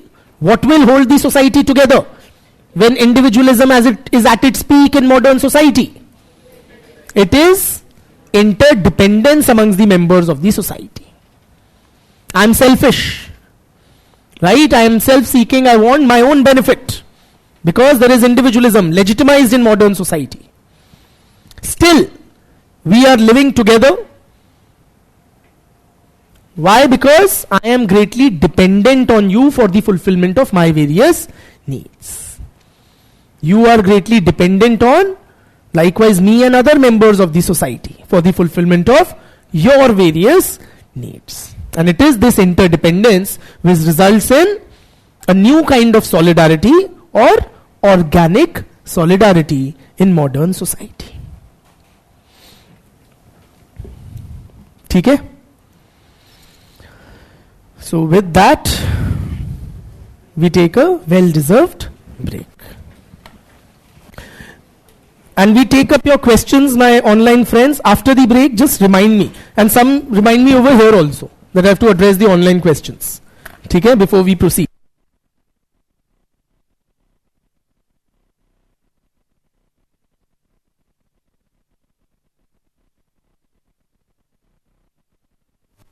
Are they modern or pre-modern? Because chronologically they are modern. One second. Hello? Hello, hello. Is it working? Hello, hello? It's working.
Friends, please settle down. Let me take up the questions of the online students that were there initially.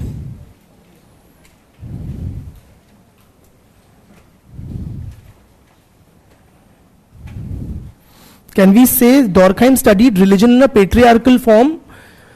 I will put it differently, that he neglected the feminist critique of religions as being largely patriarchal, and he saw them in a broadly positive light, right, as contributing to shared norms, solidarity, etc., ignoring how religions, almost all religions also, are highly oppressive for women. Is social phenomena an umbrella term for social processes and institutions? Yes, you can include both in that. Do we need to always write full names of scholars, or the last names will also work? Say in an answer, if you mention the full name the first time around, and then you can just mention the last name. You know?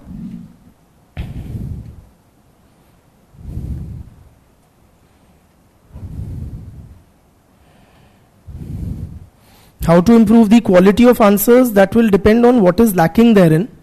There should be adequate scholarly references. It should be well structured, divided into paragraphs with a proper introduction, conclusion, sticking to the demand of the question. That's for Nishan.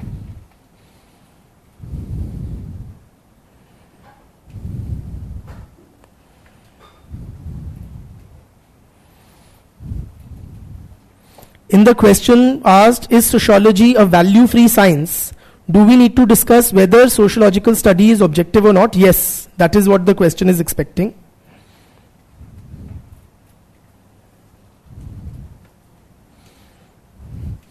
The reason specified for transformation in society as mentioned by Durkheim indicates his comparisons of humans with things. That's not the best way to put it, I will say.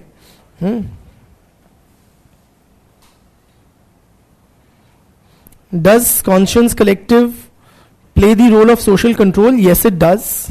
Similar to value consensus.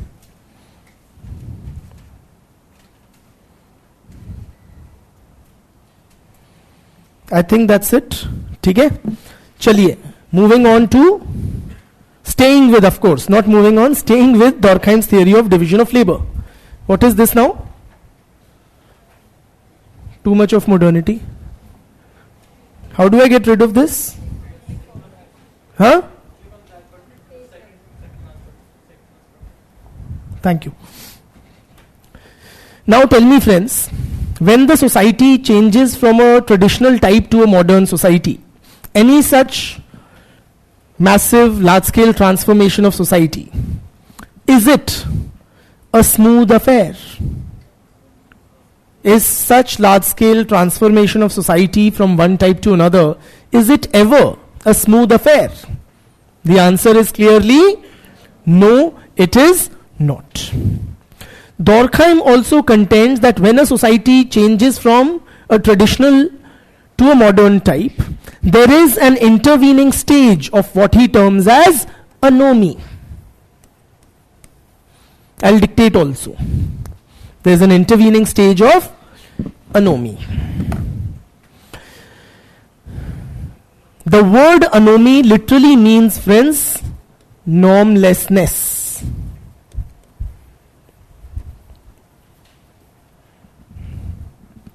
Normlessness. From a functional perspective, you tell me, are norms, are societal norms good or bad?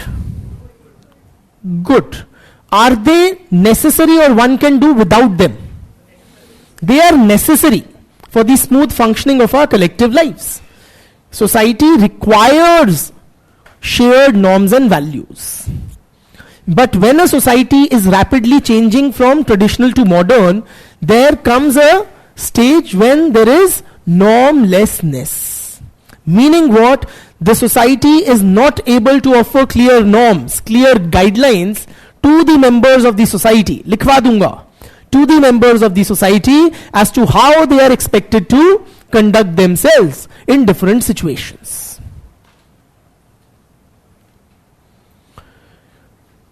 In such kind of societies, friends, you may have either an absence of norms altogether or conflicting norms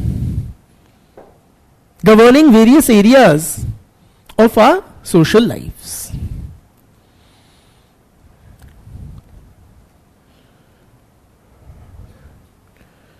So this situation of anomie is one of chaos, one of confusion in the minds of the people. In the minds of the people.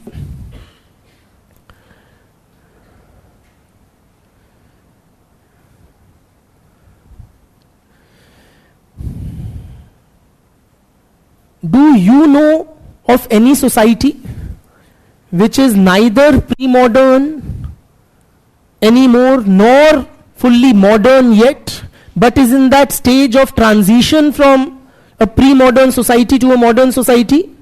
ऐसे किसी समाज को जानते हो? कौन सा?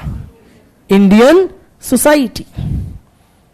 We, as we speak, are undergoing that phase of transition that Durkheim would have termed as anomie. Are there any confusions abound in our social lives? Aren't we pretty sorted out kind of people?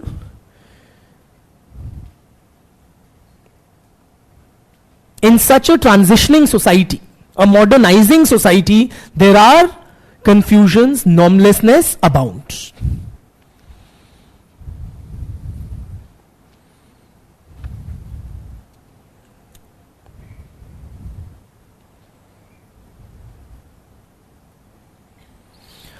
For example,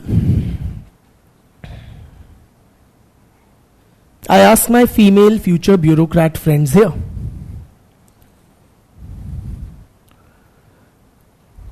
will you or will you not do पति की सेवा, सास ससुर की सेवा? करोगे या नहीं करोगे? It's a matter of some confusion. एक तरफ हमने पढ़ ली feminist ideology and rhetoric. Yes or no?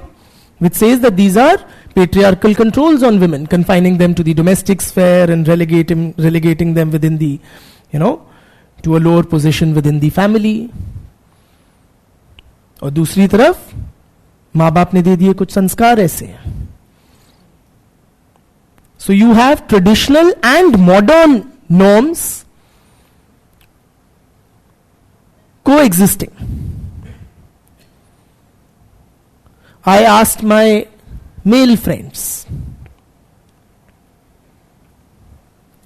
is it acceptable behavior to say, send anonymous friend requests to women online? I want to have friendship with you. Is that acceptable or not? ऐसे technically तो नहीं ही है, पर किया तो सबने ही है. Is it acceptable to be an angel Priya for your friends? Not really acceptable, but then it is okay. Okay, दहेज लोगे या नहीं? Great clarity there. Huh? नहीं, I ask my male friends. Huh? दहेज लोगे या नहीं? Will you accept dowry or not?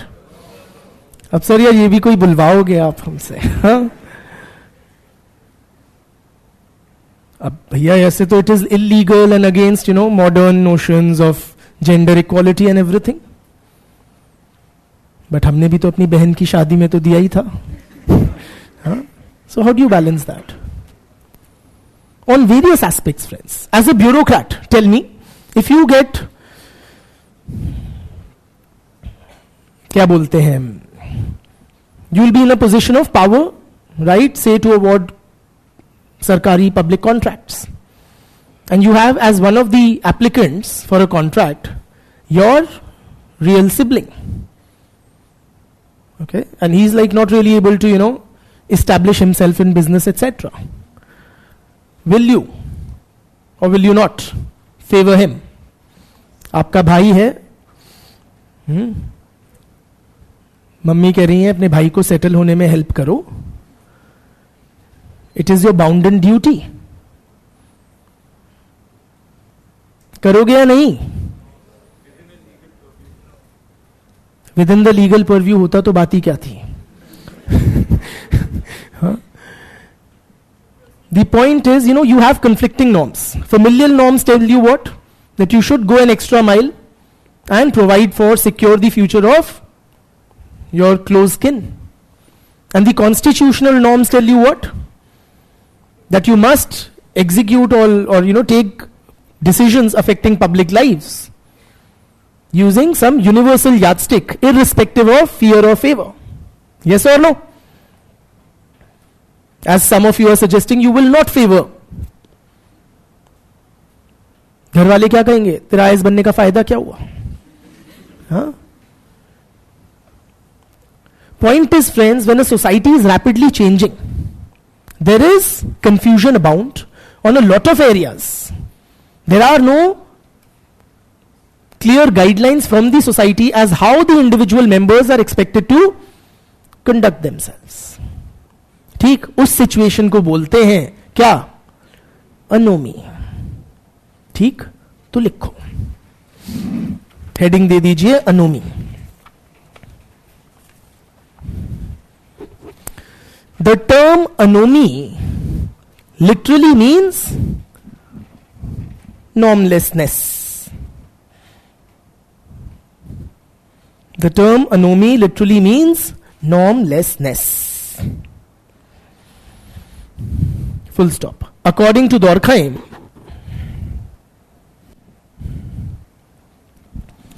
when a society changes from traditional to a modern society,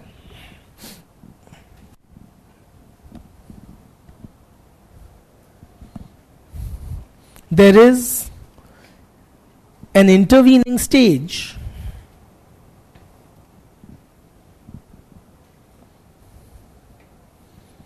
of anomy. Full stop. During the stage of anomy,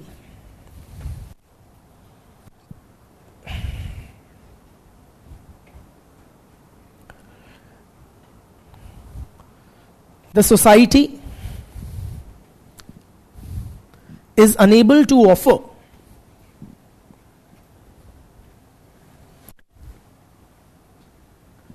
clear guidelines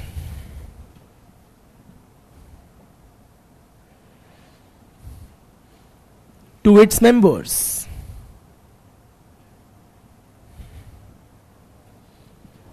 Full stop.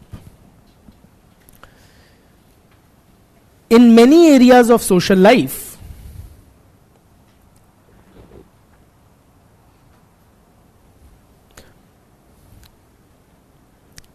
there may be an absence of any governing norms or guidelines.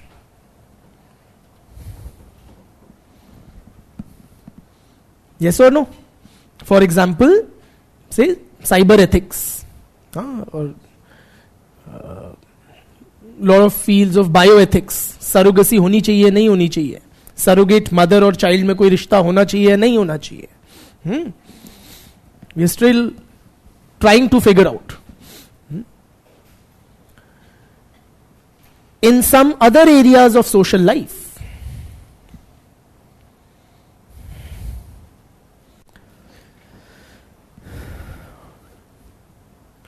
there may be conflicting norms. There may be conflicting norms. Full stop. This creates a general atmosphere. This creates a general atmosphere of confusion and chaos in the society.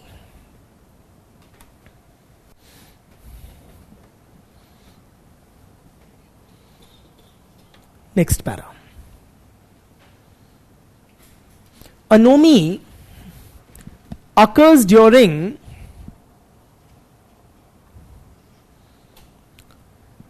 periods of drastic and rapid changes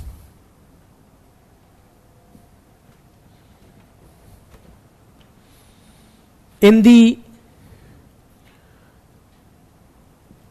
political, economic, and social structures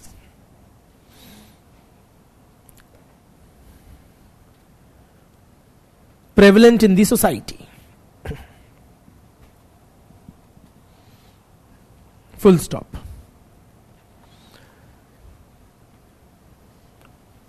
During the period of anomy,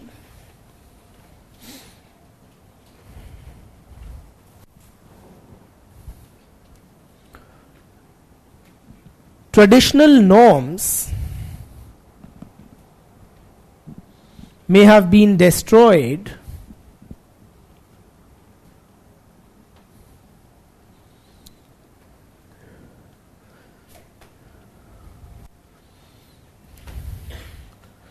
but new norms have not yet emerged.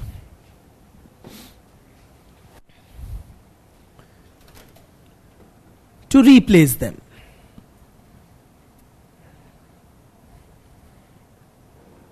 Full stop.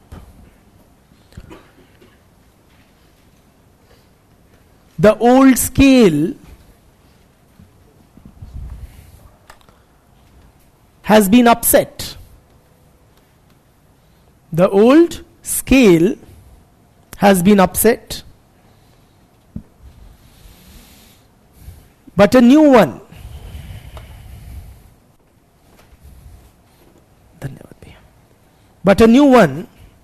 has not yet been devised. You understand scale? Scale means tarazu, right? Or this thing.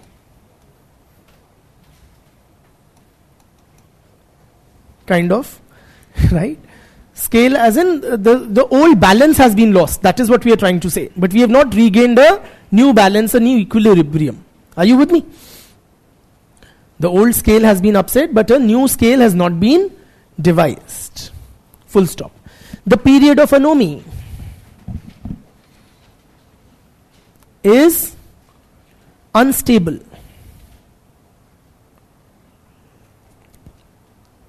Chaotic.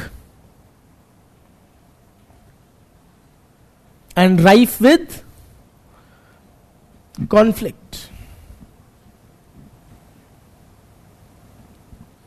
The period of anomy is unstable, chaotic, and rife with conflict. Rife with matlab beset with conflict. Conflict से ग्रस्त है.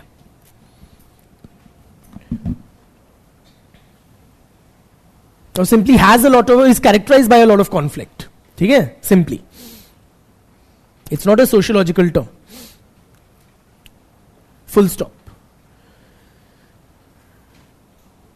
It is a period of social derangement.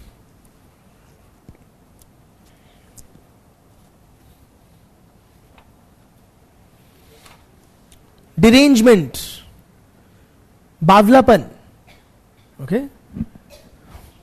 जैसे mental derangement होता है, to lose it, to lose your mental balance is what we call mental derangement. ठीक है, that the so and so is mentally deranged, right, meaning they have lost their mental balance. So it is a period of social derangement, सामाजिक बावलापन. Full stop. the social norms that provide stability and certainty have been weakened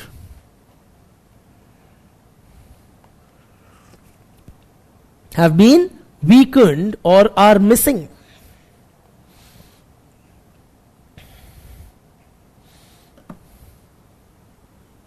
Next para. Individual members of the society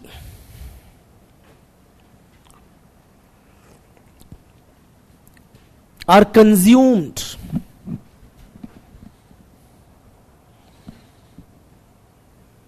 by insatiable desire. Individual members of the society are consumed by insatiable desire. Insatiable means that which cannot be satisfied or quenched. ऐसी प्यास जो बुझ ना सके.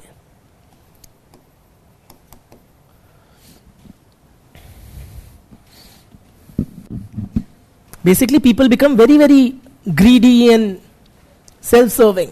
Are you with me? And everybody wants what? Everything. सबको IAS बनना है. सीटें कितनी है? Handful. Are you with me? सबको मुकेश अंबानी बनना है. So people have, these unlimited desires. Are you with me? Know of any society where you see this? Know of any people where you see this? Unlimited desires? कहाँ हैं ऐसे लोग? आपके आजू बाजू में? Full stop. Many members of the society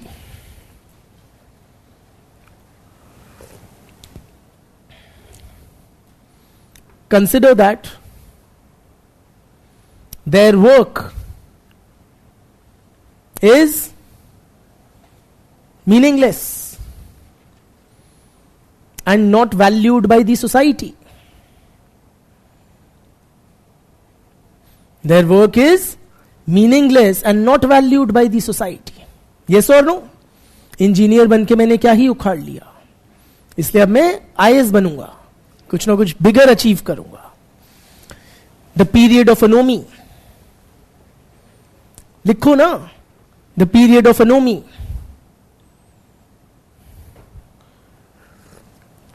gives rise to social tensions.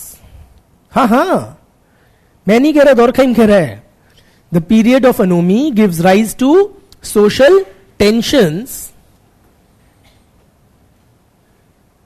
and social disorder.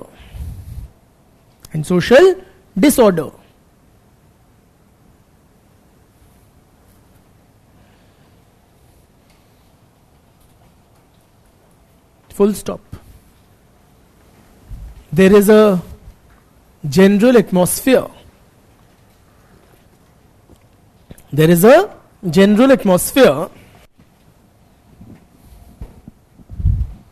Hopelessness.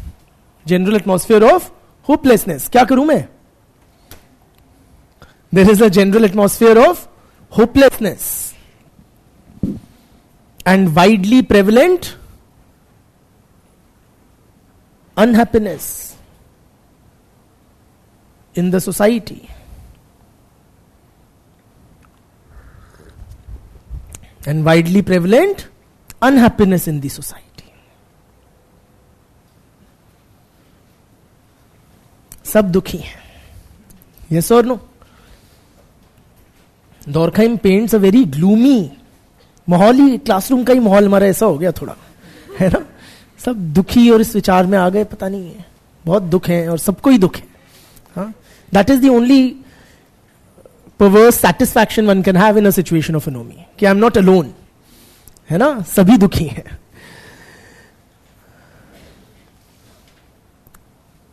तो क्या करें हम?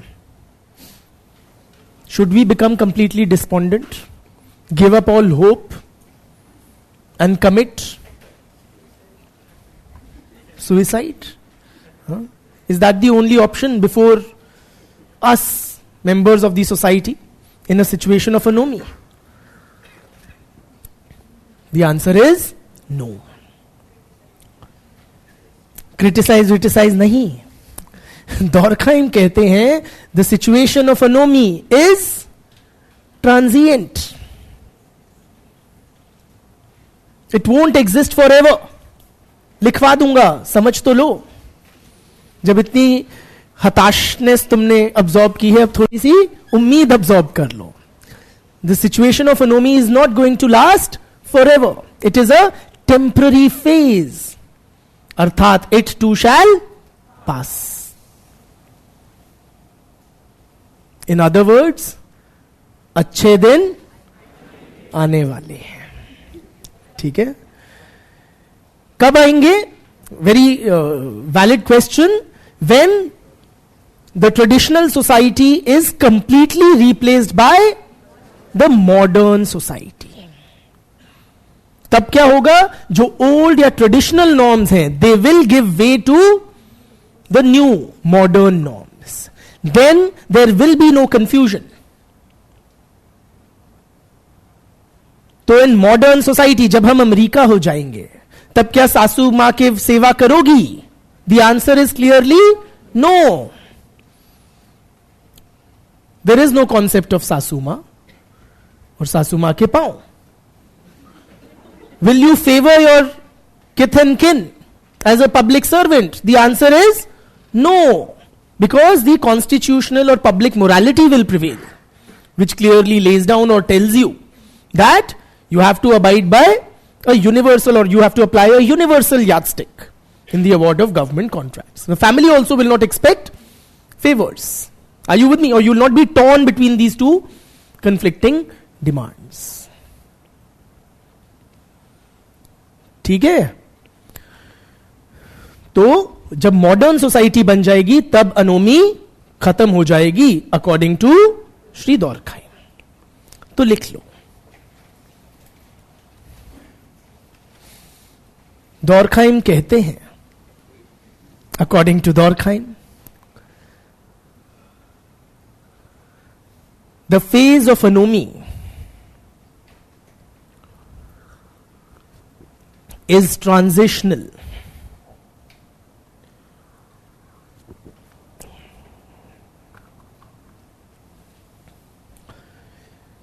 Modern norms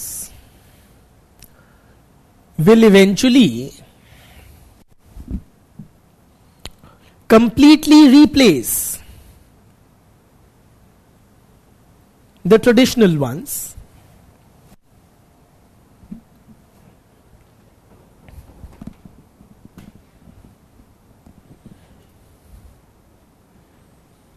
Full stop. The society will once again offer क्या? Clear guidelines. The society will once again offer clear guidelines to its members.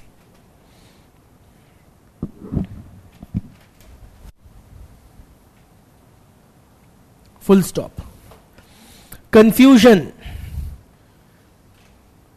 and unhappiness will be a thing of the past.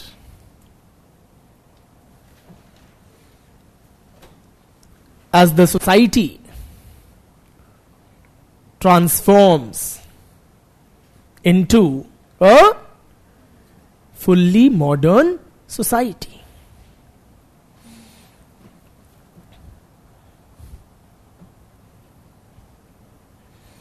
ठीक, this is his broad theory of division of labor in society, wherein we are for the day, by the way, so don't close down your notebooks just yet, but a very quick recap of what all we've covered.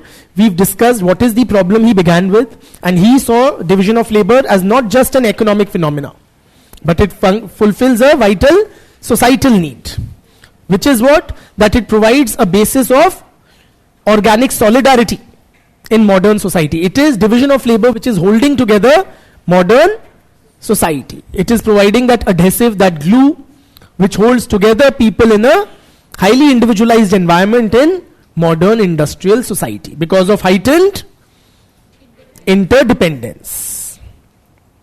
But this transition from traditional to modern is not smooth. There is an intervening stage of unhappiness, chaos, instability, normlessness called anomy. But this phase of anomy is transitional. Okay? Durkheim, in his theory of division of labor in society, also talks about 3 abnormal forms of division of labor.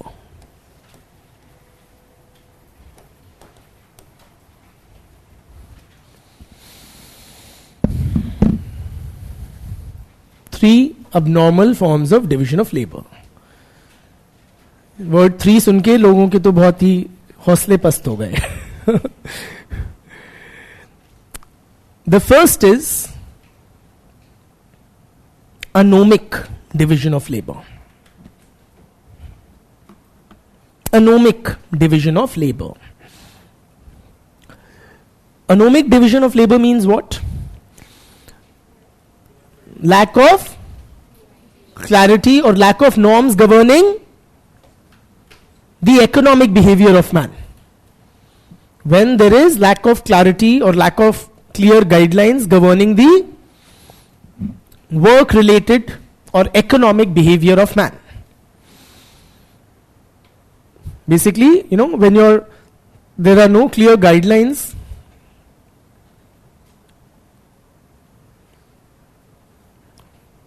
related to one's work. What this means, see, when Durkheim was writing, what was the context? It was in the aftermath of the French and industrial revolutions. During that time in France, in Europe in general and specifically in France, there was a lot of industrial conflict. There was a lot of industrial conflict. Industrial conflict matlab a kind of khichatan or a conflict between the industrial workers and the management. The workers in the factories and the factory management and ownership on the other hand.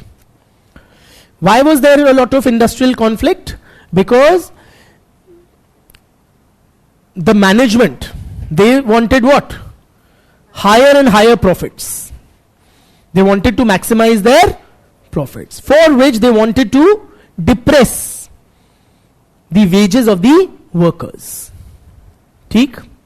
The workers on the other hand wanted what? Higher and higher wages, fewer working hours, better work conditions, but natural to expect that from the working class. So their interests would frequently clash, resulting in industrial conflict, lockouts, etc. Loss of a lot of productive man hours, strikes, etc. ठीक? Now, how Durkheim analyzed this industrial conflict, which was a part of his, contemporary social landscape. He saw this due to a lack of clear guidelines governing the economic behavior of man. Because the society is unable to offer clarity to people. Both management and the workers were driven by insatiable greed. Because the society was not able to temper their expectations. Are you with me? The society was not able to tell them that this much is enough for you. That this is what is, a reasonable expectation of a worker from his work in terms of salary. Or to a businessman that this is for you a reasonable expectation of profit from your business. So because the society was not able to offer clear guidelines, and hence you had what he termed as anomic division.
Welcome back.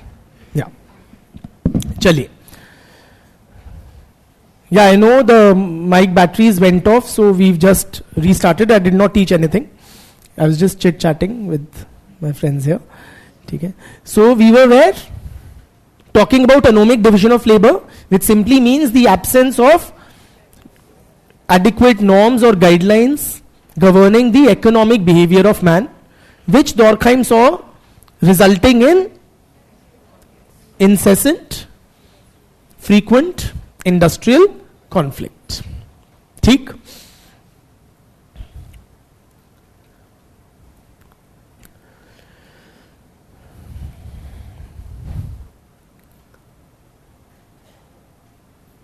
The second, may I? The second abnormal form of division of labor is what he calls forced division of labor. Forced. First is anomic. The second is forced division of labor.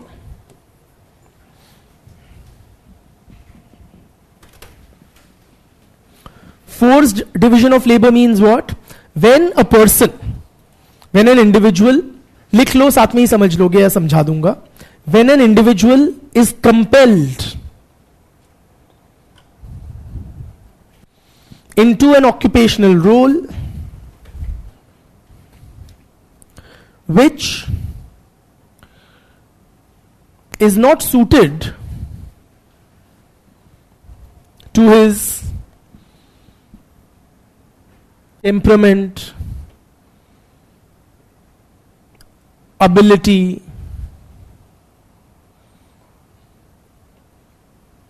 inclination, and interest.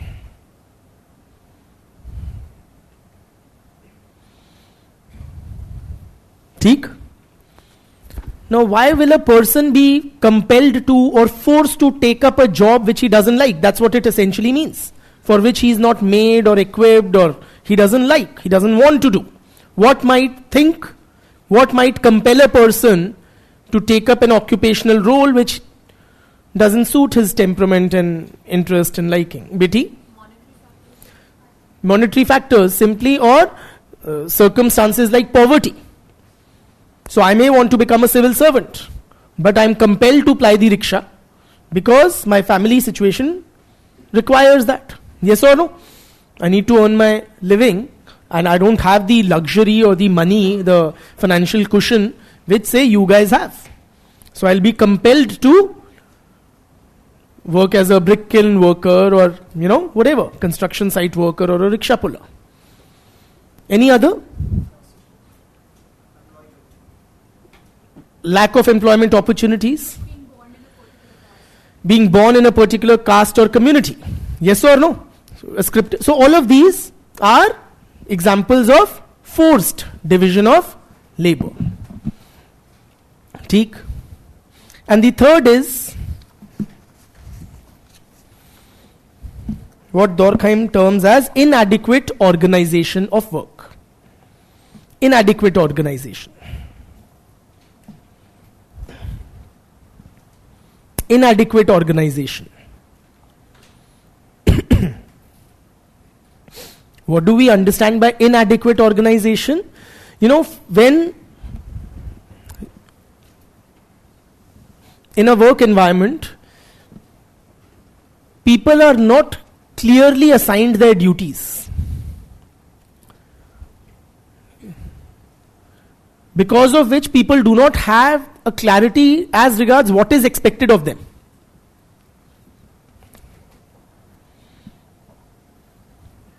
So tasks between people are not properly organized and properly coordinated.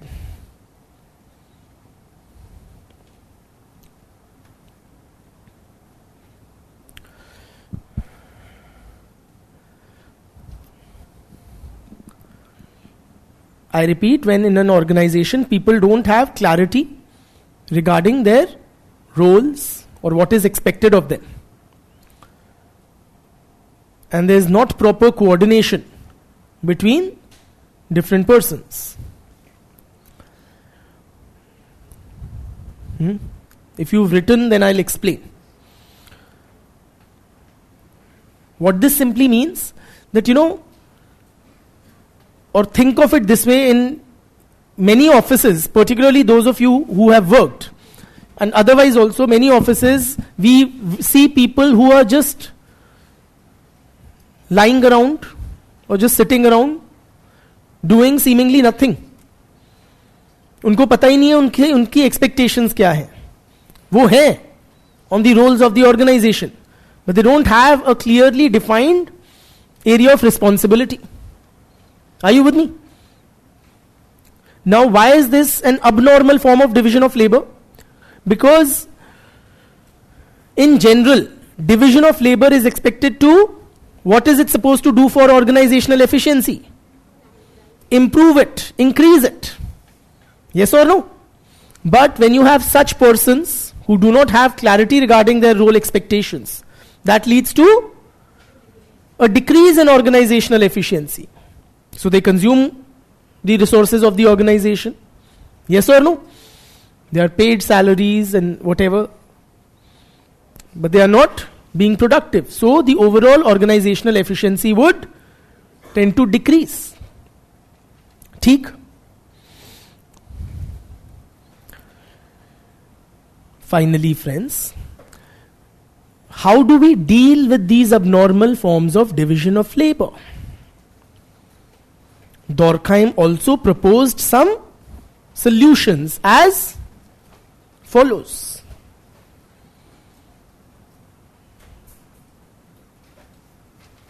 आप लोग सोच रहे हो खत्म होने का नाम ही नहीं लेता? हाँ? हो जाएगा जल्दी. संयम है ना, patience.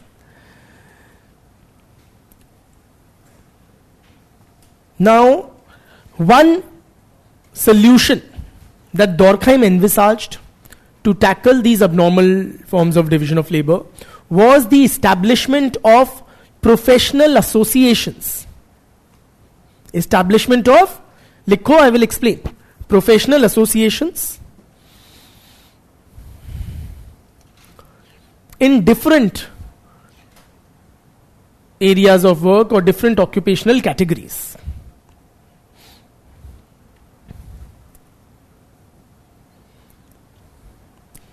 Establishment of professional associations in different occupational categories. What kind of professional associations we are talking about? For instance, you may have come across the Medical Council of India. You may have come across a Bar Council of India. The Medical Council of India regulates the work of medical professionals, particularly doctors. Bar Council of India would do it for lawyers. The Press Council of India would do it for press persons. Are you with me? Then you also have an advertising ASCI, something, advertising standard, something. They do it for advertising professionals. Such types of bodies. Why should they be confined to only doctors and lawyers or few professions? We should have them in across professions. Why? Because what these bodies do. Please appreciate, A, these are self-regulatory bodies. These are not arms of the state. These are not governmental bodies. They are mostly self-regulatory bodies, matlab comprising of members of that profession only. And what do? They regulate the behavior of their members at work. So they provide a code of conduct, by way of which what they end up doing is they inculcate a certain work ethic in their members. Are you with me? For example, the Medical Council of India, what would it ensure? That the doctors follow the Hippocratic Oath. That they, which is what? Hippocratic Oath. That I will not do anything to harm the life or health of the patient, then I will not be driven solely by monetary criteria, etc., etc. Are you with me? Matlab ki it tempers the greed of its members and inculcates in them a sense of service, of commitment to the society, the clientele. Are you with me? Likewise, the advertising council will say, I will not make any ads which make false claims, blah, blah, whatever. Huh?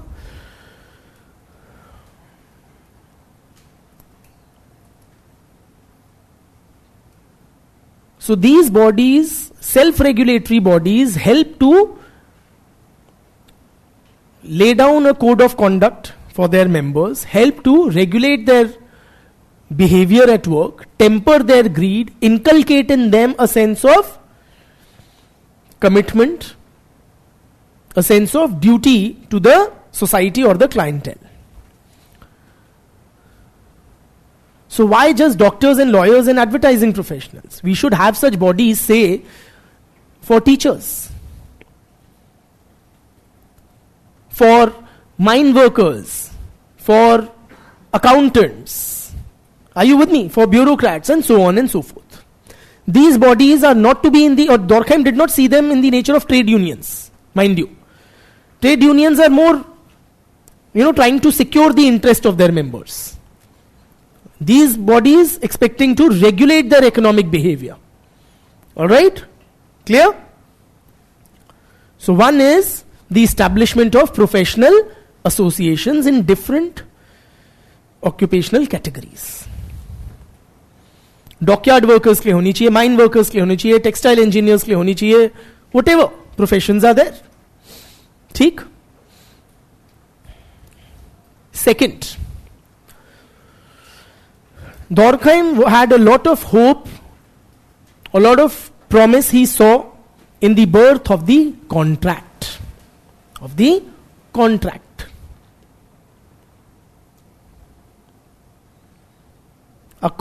Contracts can help us mitigate or overcome these abnormal forms of division of labor. What is a contract? कोई sociological शब्द नहीं है.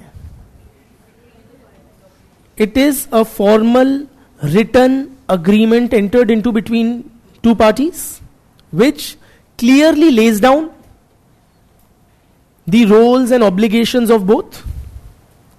Right? Now, if much of economic activity is governed by these written formal contracts, what will it do?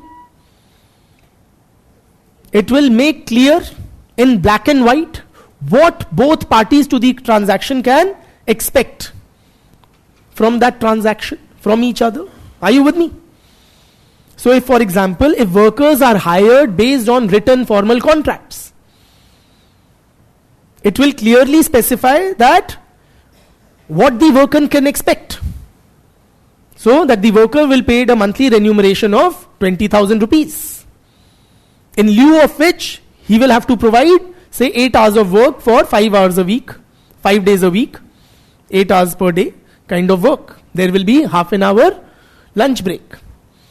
He will get so and so benefits, insurance, PF and whatever. Are you with me? So this will temper the greed of both sides. It will clearly lay down in black and white what each can expect from that association. Yes or no? So rather than cribbing over it and fighting over it, they will be direct their energies towards economic production. ठीक है? So both will know. The management will know what we have committed to in that contract. Okay, I have to give him 20,000 bucks a month. And the worker will know, okay, this is what I'll get and this is how many hours I have to put in. ठीक है? Thirdly, who can play, you tell me, an important role to overcome or reduce forced division of labor? The state or the government, through policy interventions, can play an important role in addressing this abnormal division of labor.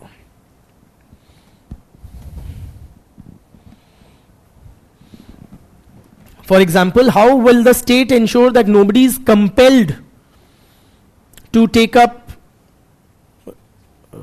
an occupation as, a rickshaw puller, and he cannot strive for the civil services due to lack of funds, the state can provide scholarships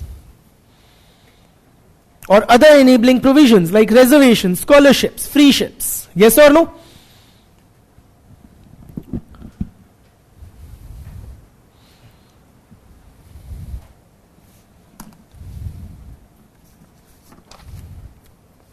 ठीक है? And with that, my dear friends, we are done with Durkheim's theory of division of labor. बहुत बहुत धन्यवाद.